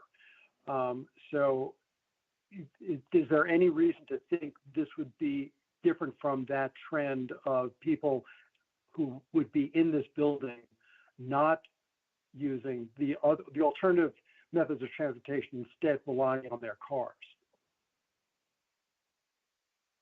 Yeah, that's another excellent question. Thank you for that, Commissioner Lynn. Tell me, based on our transportation analysis that was done for our 3 preliminary massing scenarios, the 6-story development, the 10-story development, and the 17-story development. What we saw there in terms of the assumptions that went into that based on knowledge of precedent projects, what we saw in terms of a mode split was roughly 40% vehicle on for the residential dwelling units. That trips, about 40% of the trips could potentially be personal vehicle, 60% non-vehicle.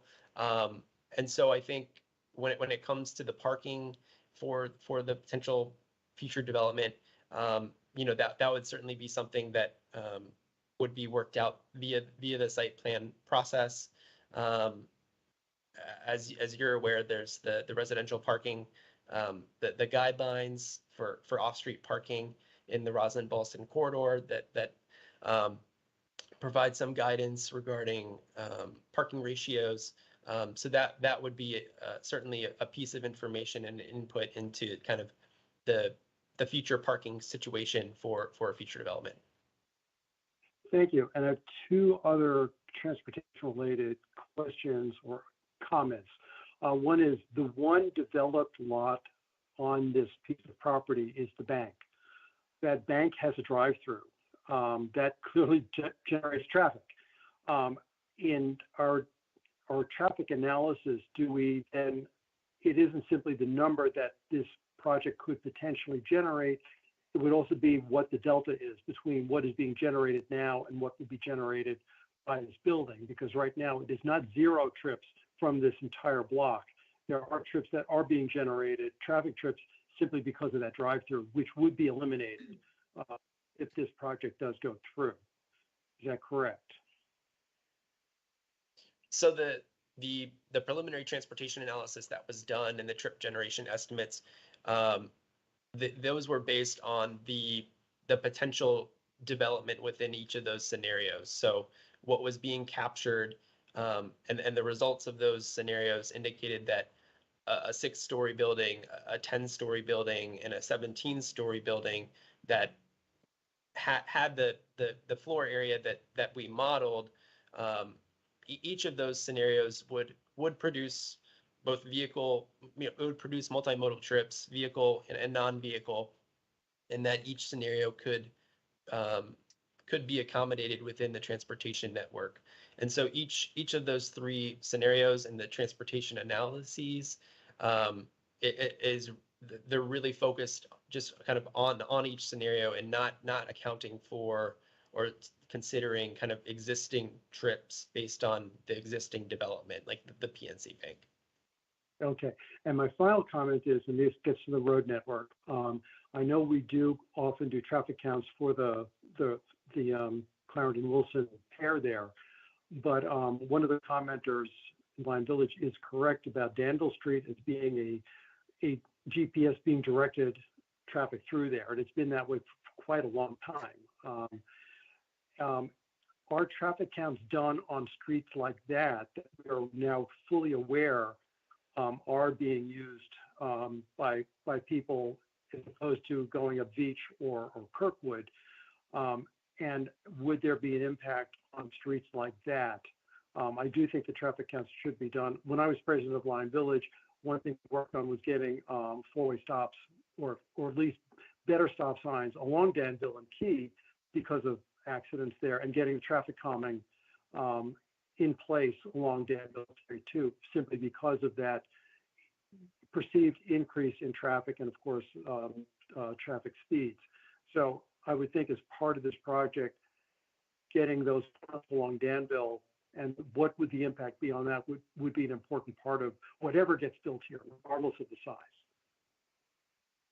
Those are my only comments. Thank you.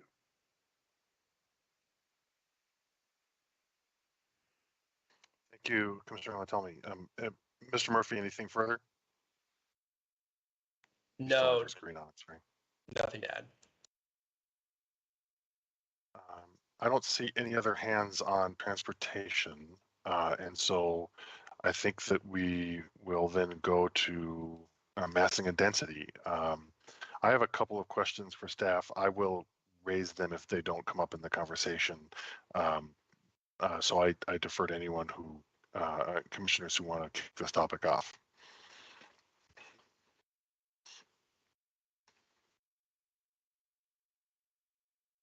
Commissioner Peterson, we'll start with you.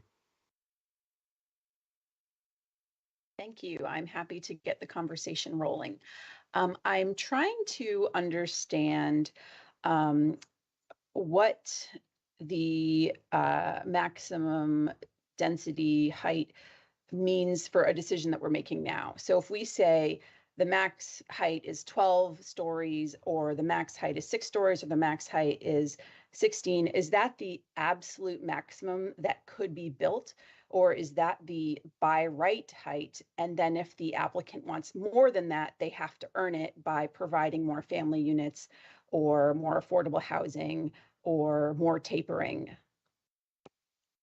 So if we approve 6 tonight, or if we approve 12 tonight, can they actually get to 16 if they give us a lot of stuff that we want, that we feel like would offset the or mitigate the height that we're getting? Yeah, thank you, Commissioner Peterson. Yeah, I think this is an excellent question and excellent point to raise this question at this time. So in terms of the overall structure, we have the zoning ordinance, which has our zoning districts and sets maximum heights within each district. Within a special GLUP study such as this, staff has developed a draft study document that provides recommendations and guidance to help guide future development within this study area. So both of those kind of work and pair up to really guide the future development. With the current staff recommendations, staff is recommending medium office apartment hotel for a GLUP designation. The zoning district that is often found with medium office apartment hotel is the CO 2.5 district. That zoning district within the zoning ordinance allows for building heights of 12 stories for office uses and 16 stories or up to 16 stories for residential or hotel uses. So the zoning ordinance permits those heights. With this study document as it's currently developed, staff is proposing a recommended maximum building height of up to 12 stories for any use, but the desired land uses are residential and with ground floor retail. With this study document potentially moving forward, what could happen is that the study document is adopted by the county board as policy. So it lives and exists in perpetuity as policy for the study area. And so the recommendations there hold weight as policy. The underlying zoning ordinance and the zoning district still exist as regulation. And so there is a potential scenario where the study document is adopted and the study document recommends 12 stories, but the zoning ordinance allows for up to 16 stories. The study document is not regulatory, whereas the zoning ordinance is. And so what could happen in a future scenario is that a future site plan applicant could submit an application with a height that exceeds the recommended maximum height in the study document, and that could be discussed during the site plan process as it pertains to the comprehensive review of how the site plan application conforms and tries to exemplify and realize the recommendations in the study document. And so then if you know, the site plan could potentially move forward and be considered by the county board, and the county board can weigh the recommendations in the study document as adopted policy, and you know, the underlining regulations in the zoning ordinance. So, Commissioner Peterson, if you're finished, I'm going to jump in with a question, but I don't mean to cut you off. Well, no, so I was just going to say that I think that is very reassuring that if we go with the staff recommendation of medium, but we personally may be comfortable with a little bit more height, that the applicant could propose that by their zoning ordinance. And then staff has a little bit more leverage to say, look, we need that tapering so that between 12 and 16 feet from a pedestrian point of view, there's not going to be a big difference. And we need more affordable units and we need more family units. So I think that you have perfectly answered my question, and I appreciate it. I'm sorry, I have to jump in. I have to disagree with that. Mr. Whitmore, I see that your hand is up. I do plan on recognizing you, but I will recognize you in turn. And as we get to the bottom of this one particular topic, Mr. Murphy, and I think Mr. Whitmore, this is along the lines of what you were getting at. What I want to tease out is what happens should the study document cap it at 12 stories and the 4.1 submission is 16. Please tell me the story of SPRCs of future days. What does staff tell the applicant? If it goes to SPRC, how does staff characterize the discrepancy then between what is hypothetically adopted policy and regulation? How does that play itself out? Yeah, absolutely. Thank you, Commissioner Weir.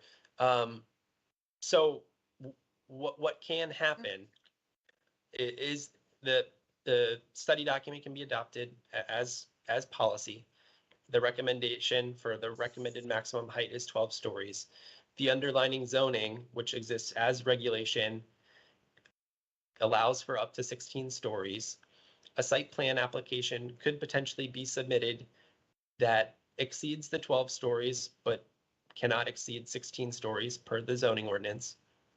And that potential change in height, or from the plan document, can really be weighed within the whole of kind of what the site plan is doing to achieve all of the recommendations in the study document.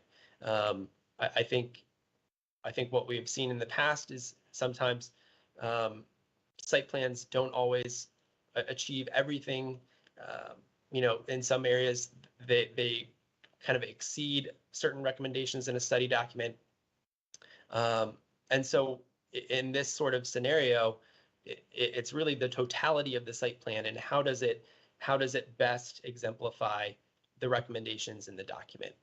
The county board, if a site plan, such as in this hypothetical scenario, playing this out, if the site plan proceeded to the county board for review and consideration, the county board would have the discretion to consider taller heights as part of its deliberation. Whether or not to approve this site plan based on how it's conforming to the study document. Okay. Commissioner Schroll, I think I want to go to Mr. Whitmore on this topic and then go back to you. And I recognize that may result in a little bit more ping pong, but Mr. Whitmore, I think I want to. I appreciate it. Thanks, Mr. Murphy, I see your finger too. Can I come back to you after Mr. Whitmore, Mr. Murphy? I just want to add. Can I just add one thing? Yes. This is the request to advertise of a study document is different from a request to advertise for a zoning ordinance amendment, where with a zoning ordinance amendment, the language that is advertised. Fuck Tim.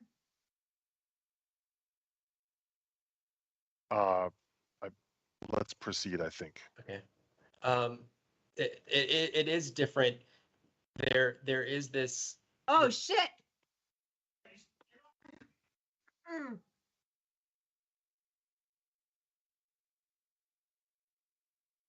Why don't I have you proceed, Mr. Murphy? I'm not sure what's happening. Sure. The study document exists as county policy, not as then regulatory language that exists within the zoning ordinance. So there is a distinction there. That's all I wanted to raise. Okay. And not sure what happened, but my apologies for the interruption to your point. But I think we can proceed, I hope. Mr. Whitmore, can we go to you and then we'll go to Commissioner Schroll? Thanks, Mr. Chair. I have to really disagree with that characterization. Theoretically, yes, this will be policy versus law that's in the zoning ordinance. Practically speaking, there is absolutely no chance that this, if it is approved at 12 stories, that the staff will even accept an application for a 4.1 over 12 stories, much less recommend approval, regardless of what's there. And I'm going to give you a corollary example. This is tantamount to a sector plan. This is a special general land use planning process. This stands in lieu of a sector plan. And if staff were to sit up here and tell you that there are going to be heights recommended in a sector plan and that the applicant could come forward with a height that was higher and get that approved, that would never fly. And that's exactly what's going to happen here. So while there is a distinction between what the zoning ordinance says and what the GLUP study says, I think it's 100% wrong to say that we are not locking in a maximum height right now with the RTA and ultimately the GLUP study that's adopted. Staff can expand on that, but I don't think that we can even entertain a discussion about there being a potential for higher heights if we lock something in today. Thank you, Mr. Whitmore. I might want to drill down on this further, but I suspect that Commissioners Schroll and Gearin may also have some of the same questions. So Commissioner Schroll, thank you for your patience and indulgence. I'll go to you.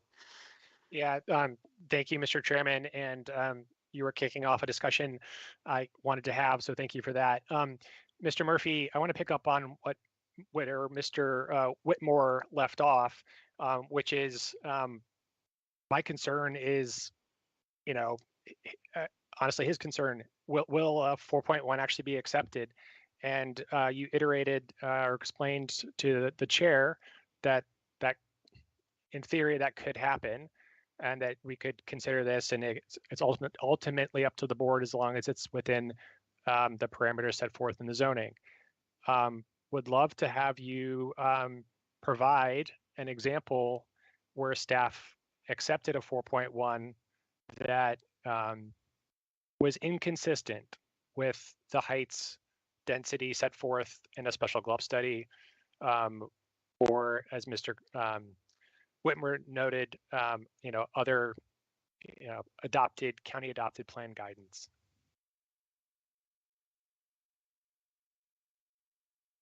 Thank you, Commissioner Stroll.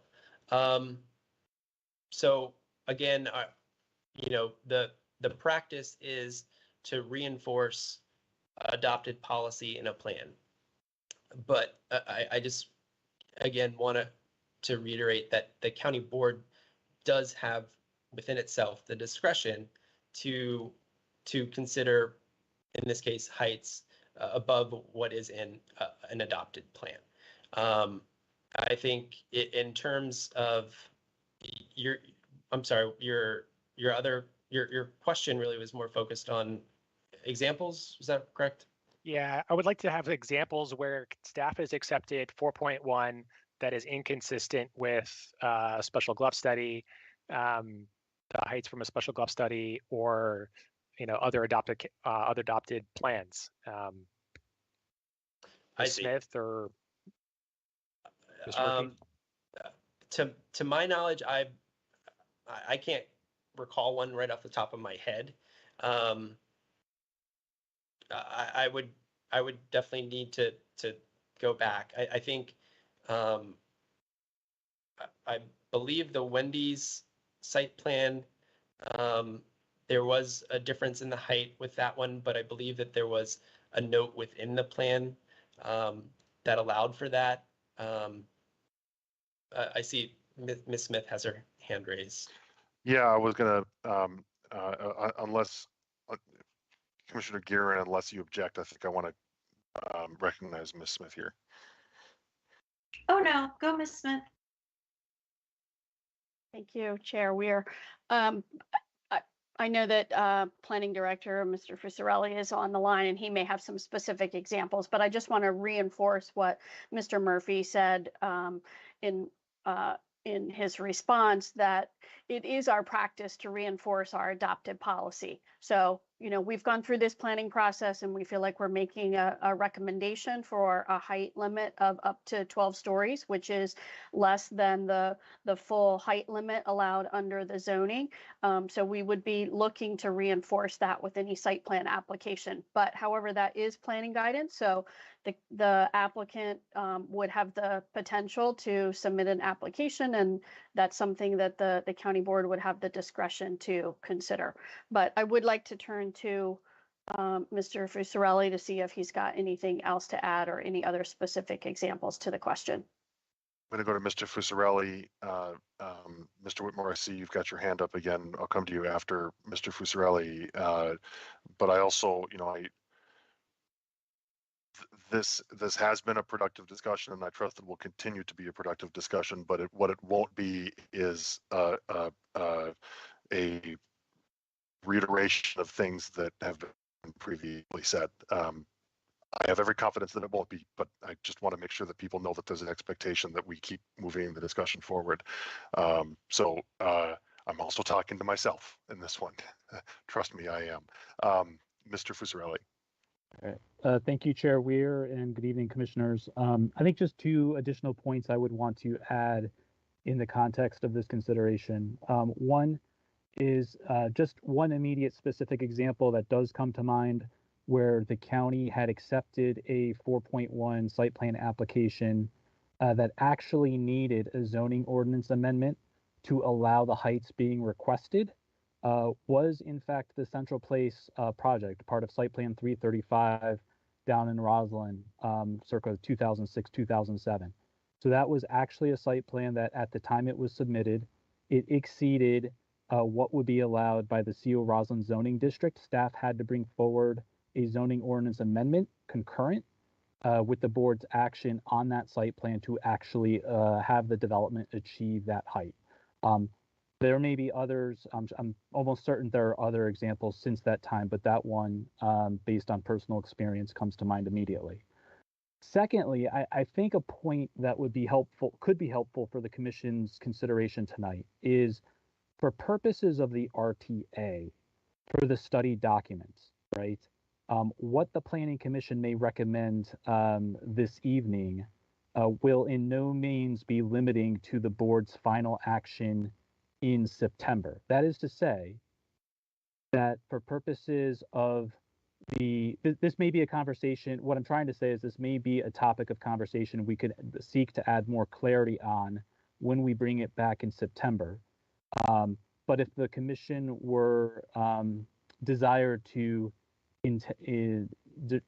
convey its recommendations to the board regarding heights one way or the other, whether to support the 12 stories or to consider something higher or lower, there would be an opportunity to kind of revisit and refresh this discussion in September before the board ultimately adopts the study document. So it is different from the zoning ordinance amendment in that way, so that there would be breadth for the board and for the commission to consider something in September.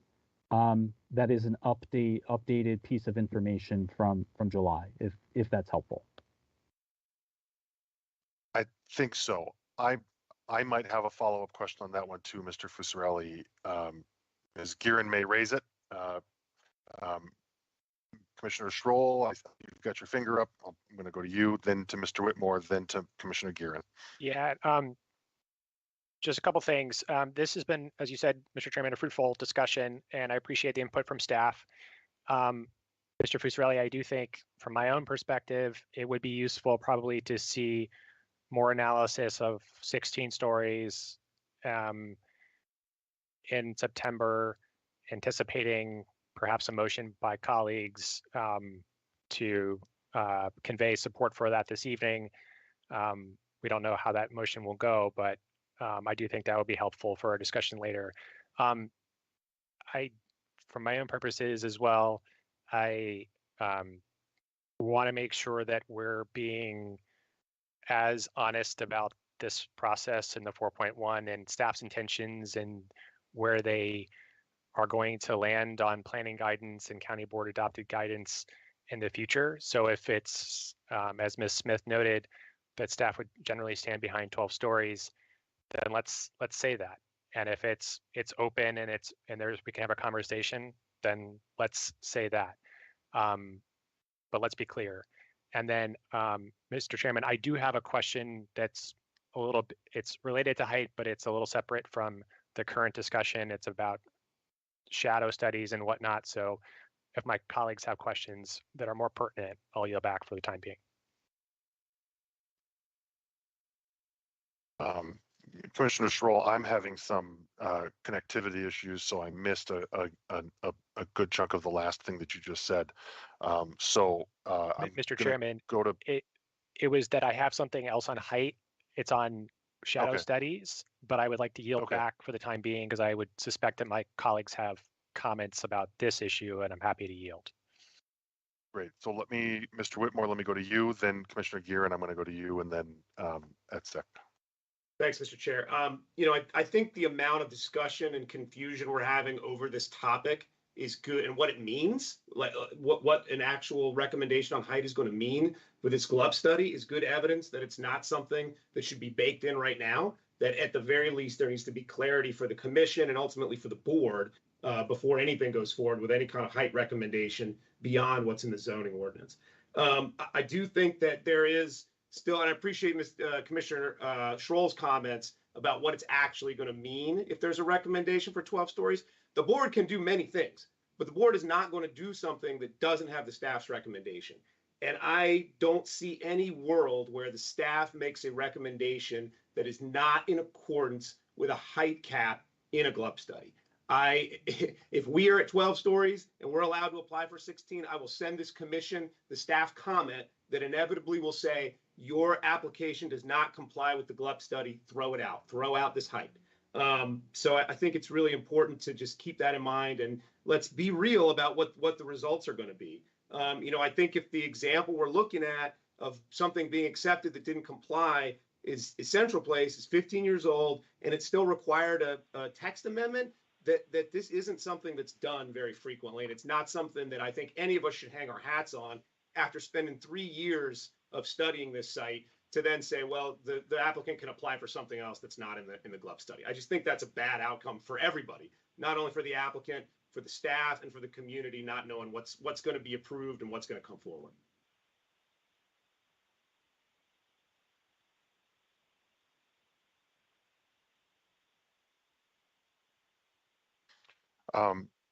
Thank you, Mr. Whitmore. Am I audible? I'm having some connectivity issues. Yes, audible. Yeah. Thank you. Thank you, Mr. Whitmore. I am Commissioner Gearin. You've been very indulgent. I'm going to go to you at this point. Thank you, Mr. Chair. I have been patient, but I'm still a little confused. It feels like we are very interested in exploring going up to 16 with some sort of amenities or mitigating features. I'm confused. If we recommend medium tonight, can we actually get up to high in September? I'm sorry. I feel like I've lost the train here on that. And I also just wanted to have someone confirm, because my understanding is once we change this, it goes with the land for good or for bad. So I believe this is true. If Mr. Whitmore's client changes and someone else gets this, they may be able to go up to 16 or they may be limited to 12. I just wanted to make sure that we all had that same understanding, because it's been a while since PC considered one of these. And I think that's a really important feature to consider, that this changes the options regardless of who goes forward and develops it. So those are my questions. I'll go off camera to take the responses. Thank you.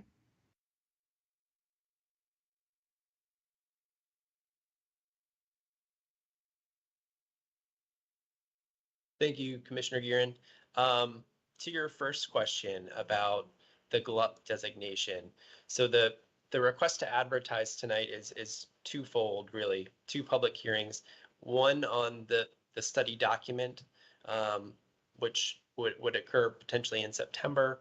The second public hearing for a date to be determined in the future and concurrent with a site plan application would be a potential GLUP amendment. And so the GLUP amendment would essentially exist and be approved for that future site plan. So in this case, staff is recommending medium office apartment hotel. If the Planning Commission recommended and the county board then approved an authorized advertisement of a public hearing for medium office apartment hotel, that recommendation would continue forward. I believe in other staff potentially can weigh in and confirm, but if an alternate GLUP designation were to be considered beyond that point, that there would be a need to re-advertise for that other GLUB designation. And then in regards to your second question about the special GLUB study, the recommendations associated with it, my understanding is yes, the special GLUB study document, if it were to be adopted, would exist as county policy for the study area, regardless of who the future who a future landowner or site plan applicant is. Thank you. Thank you, Mr. Murphy. Mr. Chair, still not quite sure on this. So if we recommend the medium OAH tonight, does that allow the applicant to go up to the 16 stories, even though staff is recommending 12? So with medium office apartment hotel, the zoning district that is found with medium is CO 2.5. That district allows for heights up to 16 stories. And so that that zoning district, that regulation allows for heights up to 16 stories. If that answers your question. It does. Okay, I definitely want to hear what Mr. Whitmore has to say now. Thank you very much, Mr. Murphy. Thank you, Mr. Chair. Thanks. Please, thank you, please, Mr. Whitmore. Thanks, Mr. Chair, and thanks, Commissioner Gearin. I just think it's really important to put a fine point on what Mr. Murphy said, that if the staff recommendation as set forth is adopted, we will not have CO 2.5 heights.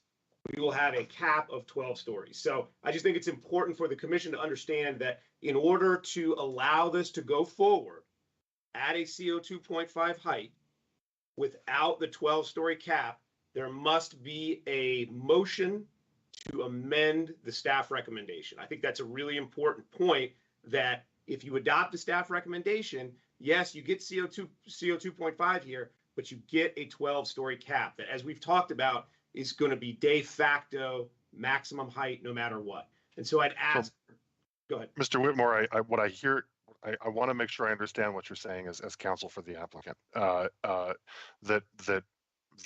the GLUP designation would permit zoning districts that under the authority of the zoning districts would allow 16 stories, but your concern is that the GLUP study would implement a separate policy that would further restrict the independent of the zoning district, would further restrict what can be considered on this parcel. Is that a fair way of characterizing your concern? That's it. You said it much more succinctly than I have. And I would direct folks to take a look at the GLUP map. I mean, the GLUP map has 20 plus notes on it with additional restrictions that are set on different parts of the county. And those, yeah, they're not the zoning ordinance, but they're de facto law. You can be guaranteed that any recommendation for a site plan is going to take those into account. And that is where that 12-story restriction will go if this is adopted with the staff recommendation. But Chair Weir, you're absolutely right about the distinction there between the zoning ordinance and the additional cap on the heights. So Commissioner Latelmi, I know you've been indulgent and patient as well. I'm going to go to Mr. Murphy, and then I'm going to go to you. Thank you, Commissioner Weir. I just wanted to clarify with Mr. Whitmore's comments. Staff is not, through this special GLUP study process, staff is not proposing to add a note to the GLUP map, the general land use plan map, that would provide or restrict maximum heights. That is not something that's being proposed. What is being proposed is the potential public hearings for the adoption of the study document as county policy, and advertisement for a public hearing for a future GLUP amendment, but not an amendment to the GLUP map that would add a note. I just want to clarify. So this RTA is for the study document, right? Not necessarily the GLUP designation, but the study document is where the policy would live. Is this all? Am I correct on all of these points? So there are two public hearings, one on the study document, which would occur in September.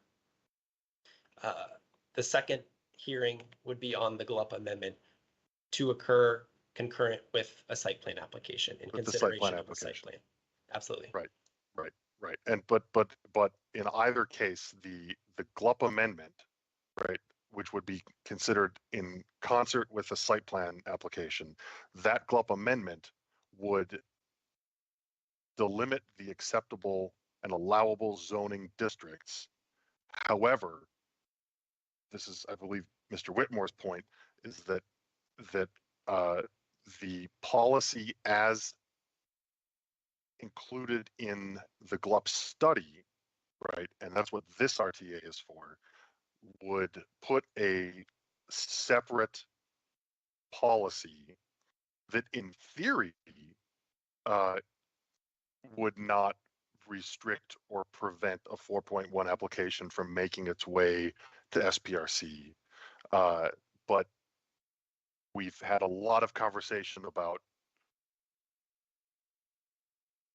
whether there is consensus among the whether the commissioners have a consensus about how comfortable we are that application would actually be accepted and sent on to SPRC, or and with the note that it's inconsistent with policy, or just not accepted. I think that's where we're at. I have promised Commissioner Lentellme that I was going to get to him. So Commissioner Lentellme, I'm going to go to you. Commissioner Gearin, your hand is still up. If we need to come back to you, I've told Commissioner Lentellme we're going to get to him. Yeah, thank you, Mr. Chair. I guess what I want to emphasize and note is that this is an RTA. So I want to be sure that we as the Planning Commission and our recommendations to the county board don't box them in at this point. I would want us to have enough flexibility that we can fully discuss appropriately the three scenarios, 6, 12, and 16. I think it's also important that we do this for the sake of the neighborhoods around that have been participating in this, that regardless of what height comes out, they have to have assurances that that's what it's going to be. So if it's 12, it's going to be 12, even though theoretically under some scenario, you could actually go ahead and go to 16. It's not going to happen. And that shouldn't happen, because if we're saying 12, we should mean 12. And I think that's only fair to the surrounding neighborhoods. I've been through enough of these special glove studies where we have put caps on height despite what the zoning ordinance would otherwise say. We've done that at Washington Kirkwood. We did that down at the motel, the Best Western site. We have height caps there. Now, maybe that is because there's a note in the glove. That's fine. That's different. I understand that. But we are giving certainty there despite what the zoning ordinance says. People are going to see this the same way, whether we have a note in the glove or not. So I think we have to be sure when we go forward, whatever we do is going to be the answer that people can rely on. And that's why I want to have flexibility in going forward. So when we're discussing this in September, we can talk about all three scenarios. I will be making a motion later on that would allow us to do that we would include the 16 stories as part of that discussion. That said, I just want to sort of give that as fair warning. Thank you. Thank you, Commissioner Lentellme. Commissioner Schroll, I think I think that we are. I'm not addressing you, Commissioner Schroll, generally to my colleagues. I think that we are very near to a point where everything that needs to be said has been said on this topic. And I hope that we don't require a synthesis of it, although if anyone needs that, of course, I am happy to keep us on this point to raise any questions should anyone still have them. But Commissioner Schroll, that wasn't directed at you, that was to all of us. So with that, Commissioner Schroll. Great. Thank you, Mr. Chairman. Yeah, and this is it's on height, but a slightly different topic. So, Mr. Murphy, a question about the shadow studies that were conducted. I was wondering, in the staff report on page 13, staff note that the C2 zoning districts north of the subject parcel, while they're C2, they could be allowed to redevelop under UCMUD up to 45 feet.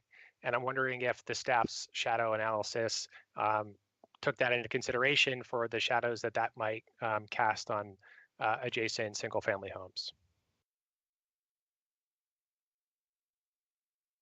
Sure, thank you, Commissioner Schroll.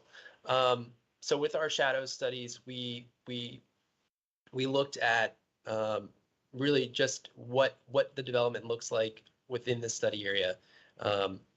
From the 6 stories up to 17 stories. With the surrounding context, we utilize the existing context to really understand what that quote unquote worst case scenario could potentially be. As you noted, on the north side of Wilson Boulevard, the low-rise commercial buildings there are 1 to 3 stories. So we wanted to utilize that to understand really kind of what what the potential impact could be from kind of the conservative point of view, understanding that, as you noted, things could change, redevelopment could occur on the north side of Wilson Boulevard, and that could potentially, influence what shadow projections look like in the future. Great. And understanding that you're looking at the background conditions, from your understanding of a 45-foot building, would, not seeing a 4.1, not knowing what would occur there, does staff know whether that the redevelopment on the north side would cast shadows on its own, or was that something that staff didn't look at? So I don't know that off the top of my head. I'm sorry. Yeah. Okay, that's fair. All right. Thank you, Mr. Chairman. Thank you, Commissioner Schroll, Mr. Murphy. Commissioner Sarli, to you. Thank you, Chair Weir, and thank you, staff. In particular, I really enjoyed reading through this report, and I think the studies are really good. So I commend you on a well-done study. I particularly appreciate the heights and the massing being done in that sort of clay yellow, which is really good to keep us from being distracted from some of the more refined renderings that we get sometimes, where it's a little harder to see just the sheer massing. So I just really appreciated the study and the shadow studies and the massing and all that being done in this sort of clay sort of medium almost. It was really good. The one question I had was, there was a note about green space only on the rooftop. I wonder if you could clarify that and how that would be used relative to the height. And are we talking about trees? Like, what are we talking about with the green space, and why would we want to have green space on the top? And it's a little bit off on a tangent, but if you'll indulge me, thanks. No, absolutely. Thank you, Commissioner Sarli. This kind of gets into both the land use and building design and the public space recommendations. With the public space recommendations, we're recommending public space at ground level be provided along Clarendon Boulevard. In addition to that public space, staff received feedback via the engagement session and the engagement session and the LRPC meetings regarding potential usage of rooftop space for public space. And in developing that recommendation, the thought was on the kind of the podium, if you will, adjacent and very close to ground level, potentially some rooftop space could be utilized for public space. And then through the course of this study process, additional feedback was received via the public feedback opportunity to review the previous draft of the study document that reiterated that if that recommendation were to be included in the study document, that we ensure that the public that space, that rooftop space, be utilized as true public space versus a commercial use, let's say, or something like that. And then that space should incorporate green elements, to biophilic elements, design elements, potentially to add to the and enhance a future development, as opposed to utilizing rooftop space for a commercial use, let's say. And that, again, that recommendation is geared more toward the podium, if you will, as opposed to the top of the building massing. Perfect. I really, first of all, concur with the sentiment that you just expressed. And then I would almost say that we might want to clarify a little bit on the language to make sure that the public, because I think you guys were pretty good about using public space versus open space. So I appreciate that. And I can't find it now. I'm looking for it. But if you could just make sure that last point that it's for public use is really highlighted and iterated. I would really appreciate that. But again, thank you very much. And this is a really great report. Absolutely. Thank you.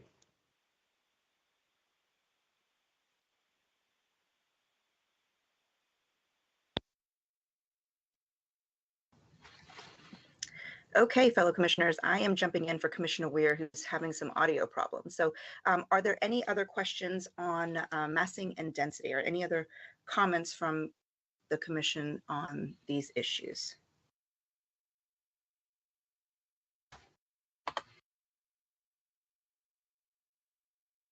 Okay. Any other questions or comments on anything that we've not covered thus far?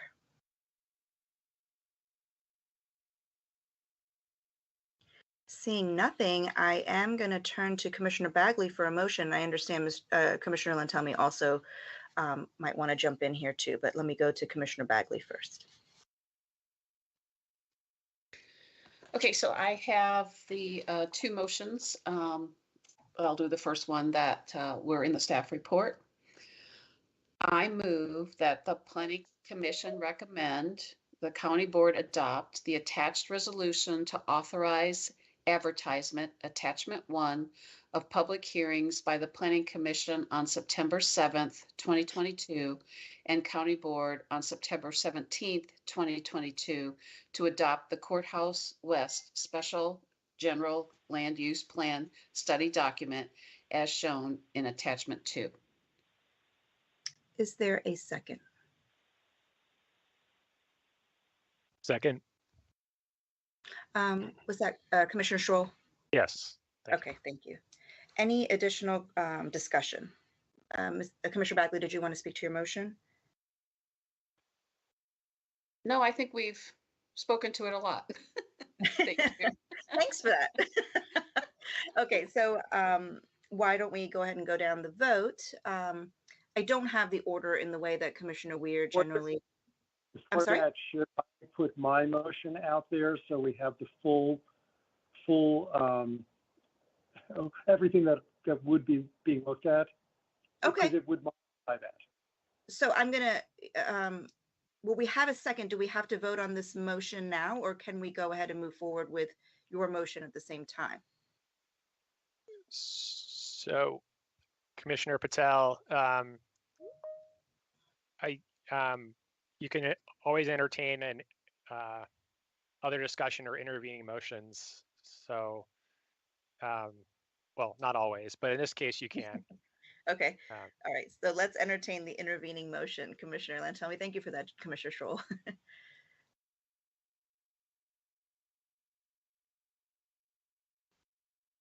Should be. Commissioner Lantelmi? Okay. Okay, you can hear me and see me. Okay, because I'm having problems too. I move that the Planning Commission recommend that the request to advertise include consideration at future public hearings of the Planning Commission and County Board meetings of the maximum earned height and density allowable under CO 2.5 and beyond that recommended in the proposed Courthouse West Special General Land Use Study Plan study document. Okay. Commissioner Lantelmi, oh, I'm sorry. I was just going to ask Commissioner Lantelmi just to repeat it one more time since we don't have it on the screen for everybody. Right. I move that the Planning Commission recommend that the request to advertise include consideration at future public hearings of the Planning Commission and County Board meetings of the maximum earned height and density allowable under CO 2.5 and beyond that recommended in the proposed Courthouse West Special General Land Use Plan study document. Thank you. And so Commissioner Schroll has seconded that motion. Did you want to speak to your motion, Commissioner Lantelmi? Yes, this does not, I think, contradict the two main motions, and this would simply ensure that at our future meetings, both ours and the county boards, that we will be able to fully discuss and consider all three scenarios, and for that matter, whatever would legally be allowed under CO 2.5, which is being recommended by as being zoning for this under the change to the GLUP. Did any other? Sorry. Go ahead. that's really it. It gives us flexibility and makes it clear to everybody that we will be discussing this. Did any other commissioner want to speak on this particular motion? Commissioner Bagley. Thank you, Madam Vice Chair. I just want to make sure that I understand that by our asking for flexibility that we are not necessarily endorsing additional height without extraordinary contributions, and or that at the flexibility to 16, that there wouldn't be a way to even earn more than that. Thank you. The point of this is to give us some flexibility, but not to go beyond that, I guess. It's what we've been discussing tonight. We could continue discussing. Okay, did any other commissioner want to speak to this motion?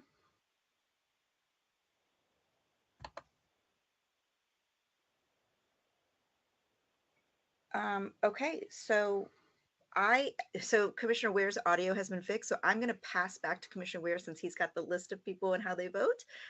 Commissioner Ware, can you now do the vote for us? Thank you. Thank Commissioner you. Patel, Madam Chair.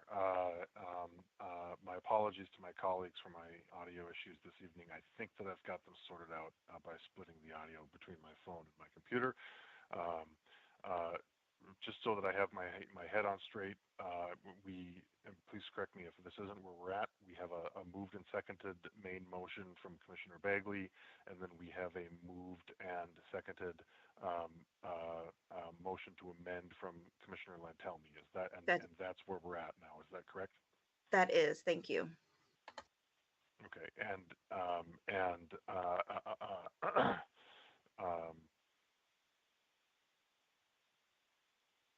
just to make sure, who seconded the motion that we're on? I can go back and get for my own benefit. Commissioner Schroll, thank you. Commissioner Schroll did, yes. Okay. Is there anyone who wishes to speak to the Commissioner Lantelmi's motion to amend before I call the roll? And actually, let me just because I was doing one final fixing thing. Commissioner Bagley, your question has been addressed to your satisfaction. Is that correct? Yes. Okay. Commissioner Peterson, your hand is up. Did you want to speak to the motion, to Commissioner Lantelmi's motion?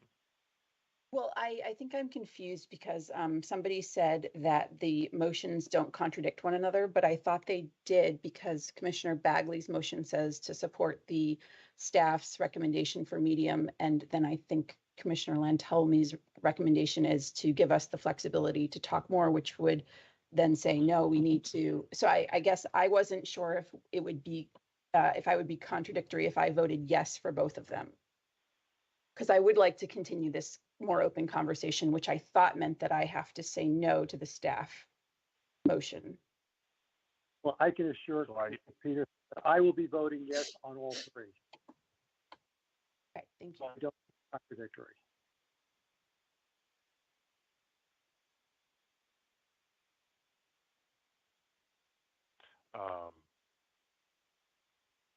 Yeah, and I'll just weigh in. In my understanding is that, as the chair, Commissioner Peterson, is that the motions are not contradictory to the extent that what Commissioner Lantelmi's motion is doing, as Commissioner Bagley asked or stated in asking for clarification, is simply expanding our recommendation to the board to advertise hearings at up to 16 stories to allow, effectively to allow the fuller conversation to continue, rather than precluding, based on the RTA, considering a policy of 16 stories. So that may or may not be redundant to what Commissioner Lantelmi has said. My apologies if so. Commissioner Schroll? Thank you, Mr. Chairman. The only thing to add, I think, to what you just explained is that as the head of the planning department, Mr. Fusarelli, noted, as this is policy, we have greater flexibility here to consider amendments to the plan guidance, and so they wouldn't be as conflictual as it would have been had it been a zoning ordinance amendment where we would probably need to be a bit more specific. Thank you, Commissioner Schroll. Was that's your comment? Okay, Commissioner Sarli. I think Commissioner Schroll kind of answered my question. I'm struggling a little bit understanding what Commissioner Lantelmi's motion, what's the problem that it's trying to fix. I don't see from the first motion that the conversation about zoning is excluded. And again, I apologize. I have a hard time following some of this sort of policy language, but so I'm a little unsure as to what the problem is that we're trying to fix with Commissioner Lantelmi's motion relative to what the main motion is stating and what is being excluded from what language is excluding what Mr. Lantelmi is trying to do. Is it just a highlight of this sort of option flexibility thing, or are we actually sort of solving a problem? Commissioner Sarli, there are 3 documents that are at play here, right? All of which delimit what an applicant can and cannot do. One is the zoning ordinance, right? And that is also guided by the GLUP, which delimits what zoning districts are allowable. And then the third is the study, right? And so you're right that there's no debate or issue about what the zoning district is or what it would do. It would allow up to 16 stories. There's no debate about what the GLUP is that is recommended by the study. What we are discussing is whether or not the study itself should be advertised to permit up to 16 stories, right? Because the study is basically, as I think we've heard, the study throttles what the zoning ordinance, what the districts permitted under the GLUP designation would permit, and that's what we're, that's the discussion is: do we only recommend that the board authorize advertisements of this study up to 12 stories, or do we recommend that the board authorize advertisements of the study in a way that would not throttle what the recommended GLUP and zoning districts would permit? If anyone wants to or needs to correct me on that, please do so. And I do see a hand up. I however, don't recognize. You'll have to forgive me, sir. I just don't recognize the name from. Oh, I think you're. Yeah, I'm in place for Lisa Chavez. She couldn't make it tonight. I just wanted to say I support Commissioner Lantelmi's motion. That's all. Yeah. Thank you. Just a reminder then to others that right now the discussion is with the commission. But if there's if I've misspoken, I welcome any clarification on my response to Commissioner Sarli. And Commissioner Sarli, if I haven't clarified your Sorry, so question, a quick follow-up. So we're committing to something that has not been studied, right? Because we don't have any analysis on the 16 that we could include, and it's just from a point of understanding what it is that we're sort of, recommending without having looked at it is sort of where I'm concerned. But I guess that's it. Thank you. Just because we didn't. Commissioner Schroll, you had your hand up, so I think that you might have also been hoping to respond to Commissioner Sarli. If that's I hope that's the case, but I'll so well. Either way. Yeah, it is now. You did a great job, Mr. Chairman, and just to kind of respond to Commissioner Sarli's recent question about what we're doing, you're right to say that the staff report, the study document at this point does not have a more fulsome discussion of 16 stories, nor does it really go into the great detail about 6. But what I think Commissioner Lantelmi is trying to do is to convey to staff and the board that in September we would want to see that so we could have a fulsome discussion of those options. And as Mr. Fusarelli noted, staff could do that, and that this is our opportunity at the RTA to really say, here's what we want, here's what we need. And particularly in a policy document, there's an opportunity to do that because we don't have to be within the confines of the RTA.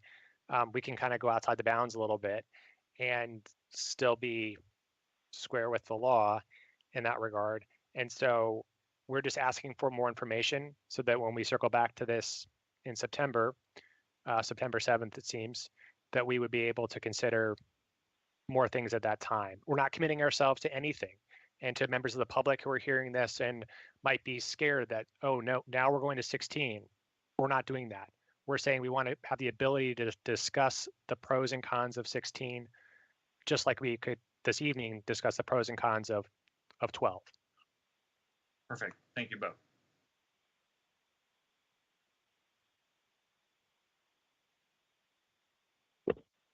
Anyone else wish to be heard on or have questions on this motion?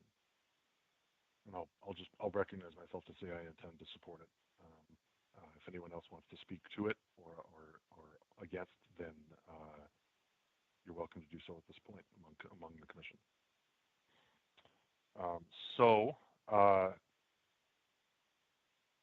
Not seeing any hands on Commissioner Lantelmi's motion that I just want to confirm was seconded by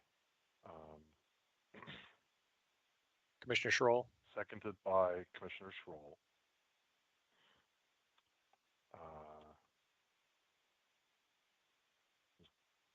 Sorry, bear with me for 1 second, colleagues.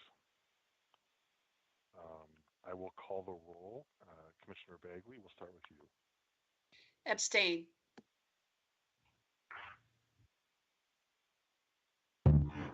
Commissioner Gearin.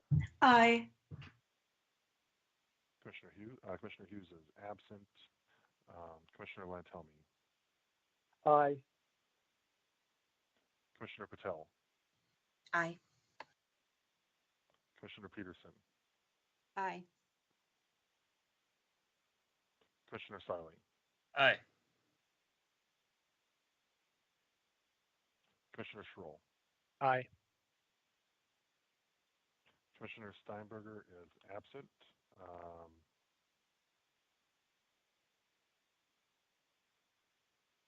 I vote aye. The motion carries 7-0. And just a reminder that it's not 7-0 to 1. It's 7-0. The effect of an abstention changes it only changes the denominator. So the motion carries. Then I believe we are back to this is where my audio was failing, so I believe we're back to Commissioner Bagley's first motion. Is that, can I get a confirmation on that? I believe it's the main motion as amended. The main motion as amended. But Commissioner Bagley, did you not send out 2 motions or did they get moved together? There are 2 motions. Yeah, there are 2 motions. I only read the first one. You only read the first, so we have not yet come to the second one. Okay, great. Correct. Okay, now I've got my head on completely straight. So then we are now at Commissioner Bagley's motion as amended. And if my colleagues can just remind me if anyone Commissioner Schroll, did you second this one as well? I did, Mr. Chairman. Thank you. I thought that's what you had been telling me. Commissioner Bagley? Aye. I'm sorry. I'm calling.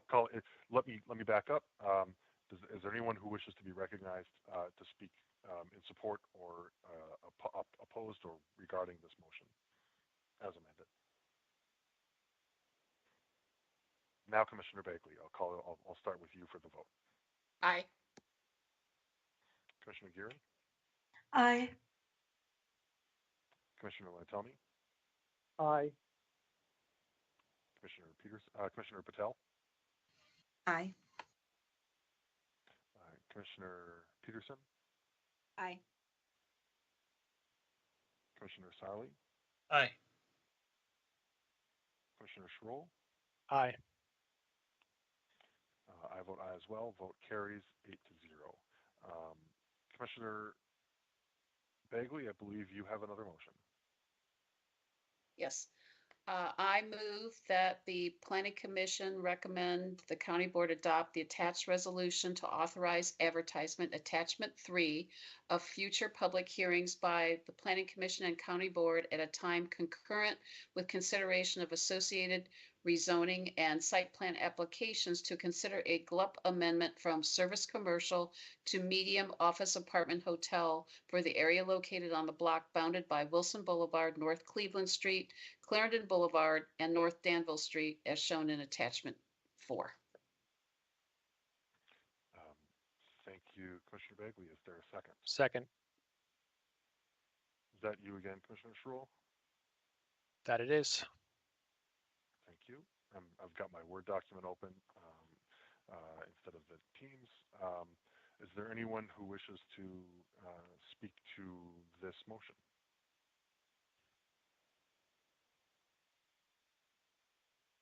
Are there any other questions regarding this motion? Hearing none, I am going to proceed to calling the roll. Commissioner Bagley? Aye. Commissioner Gearin? Aye. Commissioner Hughes is absent. Commissioner Lantelmi? Aye. Commissioner Patel? Aye. Commissioner Peterson? Aye. Commissioner Sarli? Aye. Commissioner Schroll? Aye. Commissioner Steinberger is absent. I vote aye as well. Motion carries 8-0. Thank you, Commissioner Bagley, for shepherding this. Thank you to my colleagues for your thoughtful consideration of it. I also thank you to Mr. Murphy and other members of the county staff and to the applicant. I believe, unless anyone has anything to add, that this disposes of this item. Is that correct, Madam Clerk? That is correct. Thank you. Then, Madam Clerk, would you please call the next item? Yeah, so the second item on the agenda tonight is an info item related to an update on the commercial resiliency. And we have Jill Hunger and Mark McCauley from county staff here to give you an update. Thank you, Ms. Hunger. Great, thank you, Chair Weir and members of the Planning Commission. I'm going to apologize in advance. I seem to have technical difficulties every time I'm giving a public presentation. So bear with me as I share my screen and we will start the presentation.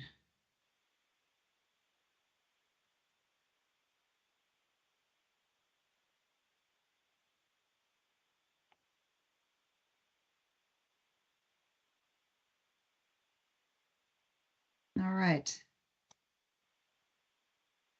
Are you able to see my screen? Yes. I am not, but all that means is that I'm not. I'm having video issues as well. Colleagues, is anyone? I am Miss. Okay, so some can, some can't. Well, I can't because of issues on my end, so I Okay. should assume that it's presenting. Great, thank you. Again, thank you so much. Jill Hunger with CPHD. I'm joined here with Mark McCauley from AED. He's going to help me out if I get into a pinch. But really, we wanted to present to you something regarding the commercial market resiliency and in particular, sort of some zoning and planning strategies. So one, just want you to recognize that this came from a county manager initiative. He presented this as part of his manager's report to our county board on April 26th. And at that time, sort of a robust conversation with our county board And it was endorsed by the county board to, asking the manager to move forward with what we will be presenting to you. And we have made some strides. But I think I want to set the stage of sort of what is this commercial market resiliency. What we really want to do is have some targeted efforts to support our robust commercial real estate market, ensuring our fiscal balance with commercial and residential, also encouraging our private sector innovations that we're seeing and that we're trying to draw in, as well as entrepreneurship, including and expanding consumer choice and ensuring a dynamic housing market, and above all, ensuring that we maintain our great and sustainable place of Arlington. And then the question is, so we have this, commercial market resiliency, and why now? And it's a lot of it is we are experiencing rapid shifts. I think a lot was accelerated by what we saw with COVID.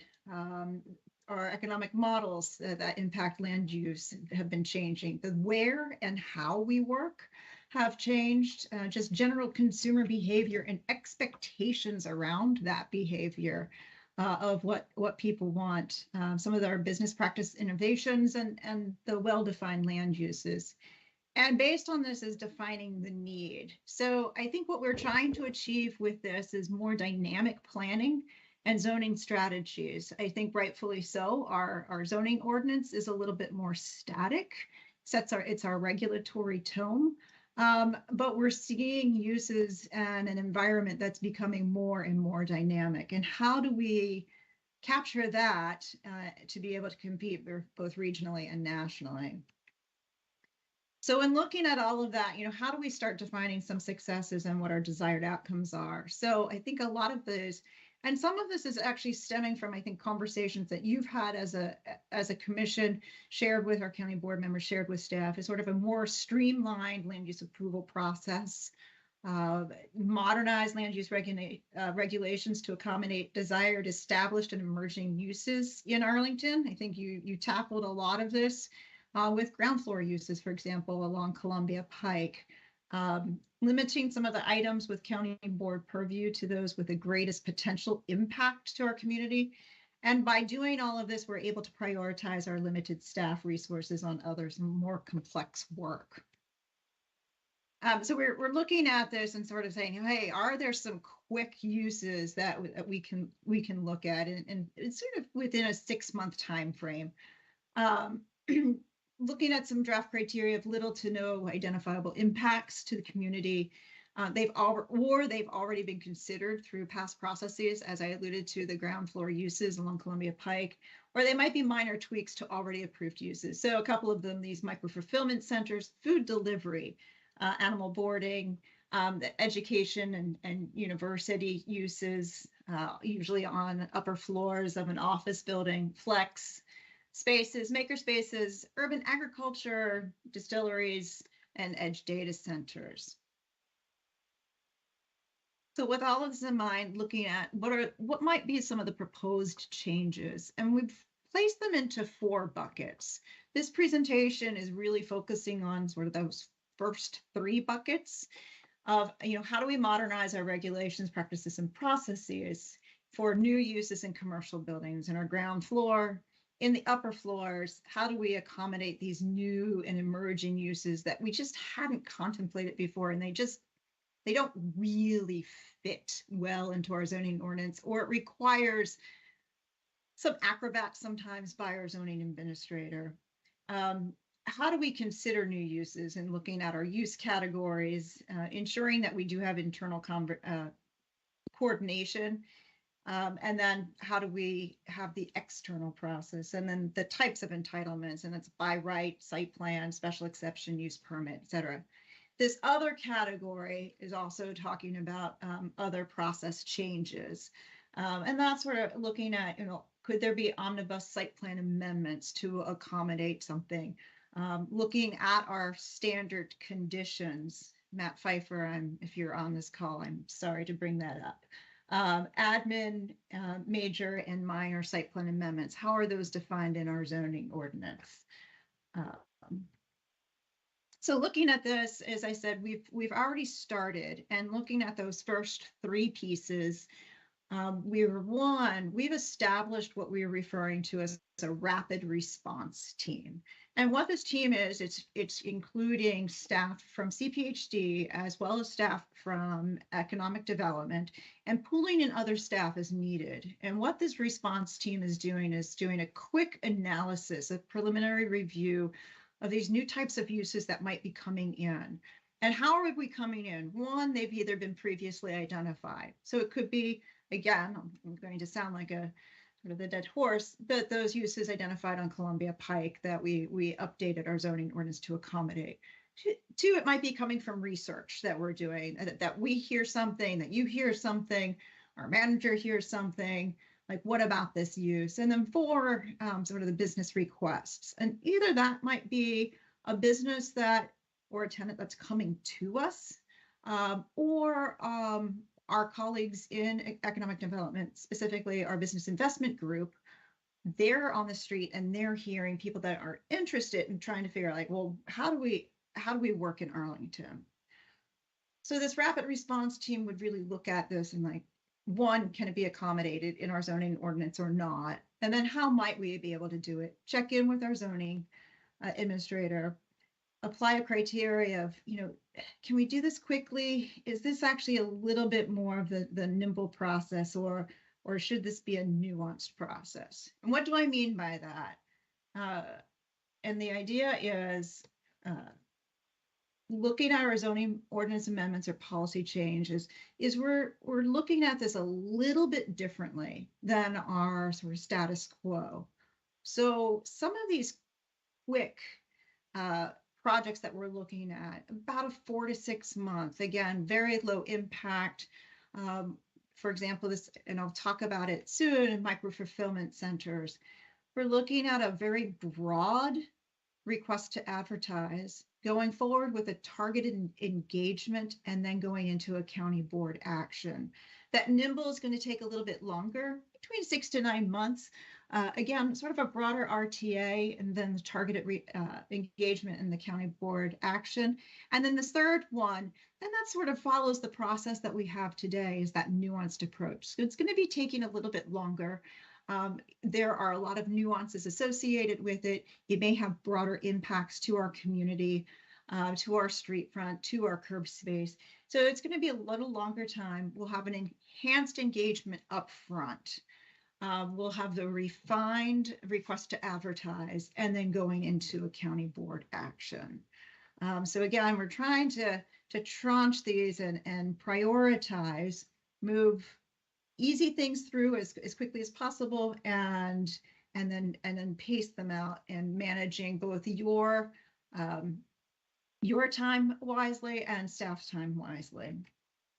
So as I said, an incremental approach, some uses may actually have a multi approach.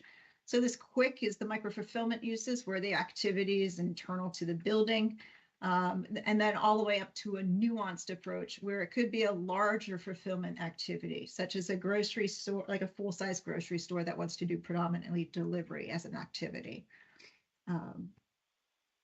So our initial pilot that we are working on is this micro fulfillment use. So it's where the activity is generally internal to the building. Lots of the deliveries are by foot and bike. So we're taking forward a request to advertise to our county board, a very broad request to advertise of, we're going to, we want to define it, we want to categorize it, and we want it in all of these different use categories. And we'll have some use standards, but we're not defining all of that, because then we'll be going into this targeted engagement, going to ZOCO, and then the Planning Commission and County Board. So this is a pilot. We're going to see how it works. So bear with us as we do this.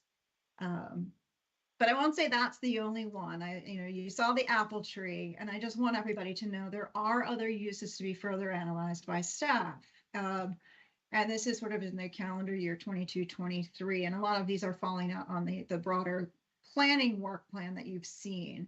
And these include the institutional and childcare. One is the light industrial and artisanal industrial, the broader fulfillment uses that I alluded to, the future of outdoor dining, food as the acronym, data centers, and then I would be remiss without saying, bringing us back to that last tranche of the other process changes that we'll have to continue to work on as we're looking at this commercial market resiliency. So with that, I've talked out a whole bunch at you. We're available for questions.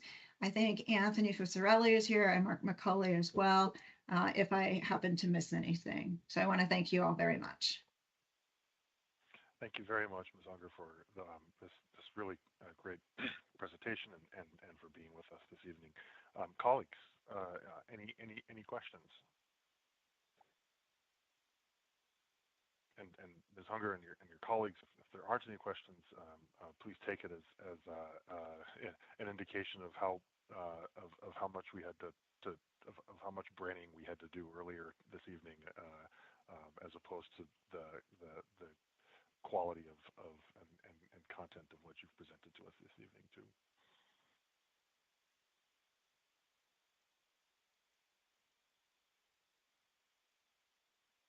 Either I've put everybody to sleep or you're thrilled about trying this new process with us. And I'll work with Courtney and we'll make certain that you receive a copy of the presentation as well. Thank you. And can I just ask you to go back to there was a timeline. There was a time you were talking about timeline, and I see Commissioner Peterson has got her hand up as well, so I'll go to her in a moment. But you were talking about coming back through some of the commission process, and I would just like to see that quickly if possible. Sure. Is it this particular slide? As soon as I ask that, yes, that slide. Yep. The engagement timeline. Okay, great. Okay, so October. Okay, good. September if you participate in ZOCO. So. Okay, so October could end up being a busy month for us. Thank you, Commissioner Peterson. Thank you. As my colleagues know, I was formerly on the Fiscal Affairs Advisory Commission of Arlington County for 7 years, and we often talked about commercial vacancy rates and looking at the numbers go down. So do you all have like a chart that shows the commercial vacancy rates and just kind of talks about, like, when I was on FAC, the commercial vacancy rates were very high and we were very concerned about it. And I feel like they would be coming down in recent years, but then with the pandemic, maybe not so much. So I would love to see what those numbers look like and how that might be part of the justification for trying all these exciting new ideas. Thank you. Mark, do you want to jump in? I think AED is tracking that a little bit more closely than where we might be. Yeah, and we can forward you the link to the most recent public presentation, which would be pretty substantive, was our budget presentation of the county board from economic development, which walked through all those data sets. And the answer is we're still facing tremendous headwinds, especially on commercial office vacancy. And worse than headwinds, which you can feel and know, is the uncertainty of when people return back to the office, how they're going to use their space differently. So we can forward you that presentation and also the link to the actual presentation by our former director, Telly Tucker, at the time, and give you that content as well. And if there's any need for an update, we can certainly provide one. Thank you very much. You're welcome.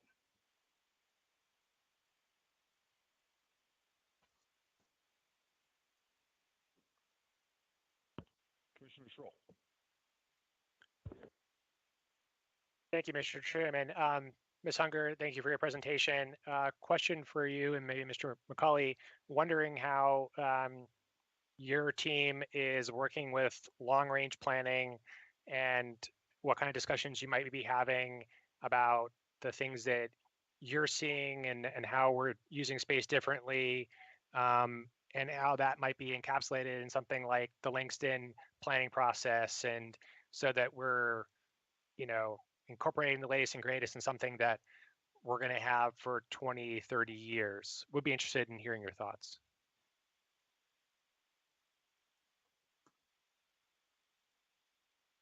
Jill, do you want to take the first shot? Sure. I think a big goal on, and I'm hoping I'm going to be channeling what Mark might be thinking as well, is that oftentimes I think what we're trying to achieve is when we're moving forward with these plans is that we're not precluding anything. So that's why, you know, we're trying to ensure that we're building spaces, but when we're suggesting a variety of different uses, that we're not precluding anything from going into a space, that we're being a little bit more inclusive of everything and not very exclusive of what can and can't go in. So Mark, perhaps you have a different nuance on that, but I think that's our primary goal as we've been working through a couple of our different long range planning processes. Yeah, certainly we all coordinate, and we have members of the long range plan as part of a rapid response team on the zoning side, but more importantly, I think the decision made by the manager to really push staff to think comprehensively about these changes in the zoning ordinance was that we didn't want to piecemeal out this, right? Where one sector plan was ahead of another, or one zoning district was ahead of another, because we had just made incremental changes by zoning districts, so that if it's good for, and this was really the Columbia Pike example, where we started off by really thinking about Columbia Pike as unique. And I think what we heard from a lot of, including this commission, was why isn't that good everywhere, right? And that's what we're trying to solve for. So certainly the things we do as part of this process would benefit Langston Boulevard, would benefit all the other zoning districts in areas that allow. And a nod to Jill, many years ago, the retail plan, I think, started this process by introducing retail equivalents and really freeing up that definition of what retail is. And I think this is another step within this process to really think differently about sort of ground floor uses and upper floor uses differently than we have in the past. Yeah, that's great. I'm heartened to hear this is in the works, and would really encourage as much of kind of this as we can sort of bring to the table. I think there have been some times, particularly during COVID, where some of this didn't really happen as quickly as it probably should have. Things where we're talking about taking over on-street parking and things like that, that probably should have been part of the conversation really early on. And, you know, really just converting parking into, you know, outdoor dining space and things like that, and really trying to really be nimble and quick, and kind of using your terminology here, but that needs to happen in 2 or 3 month timelines, you know. And so and for some of these businesses, if they can't get some of that, as I'm sure you all know, then the building's gone, or the financing is gone, or something isn't there. So wanting to balance that economic development with also responsible planning and a public process. And so I know it probably can't be faster than 4 months, but I guess we all need to recognize that that's that will come at some cost, and that we'll lose some cool things, because, you know, we still want to have a well-planned and community that offers that. But thank you again for your work. And like the chairman said, I'm excited to see some of this come through starting this fall.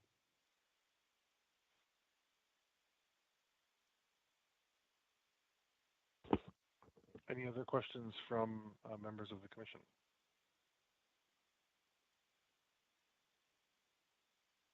Well, seeing none, again, thank you for being with us tonight. Look forward to seeing it again. Madam Clerk, do we have any other items on our agenda for this evening? I don't believe so, no. So I then am going to recognize Commissioner Peterson for a special presentation.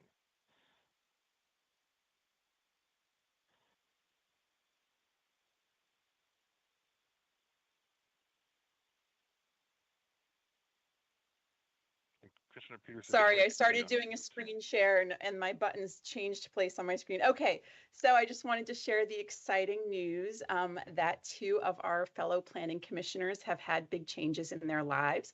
Commissioner Hughes' partner gave birth to little baby Owen Oliver on July 1st.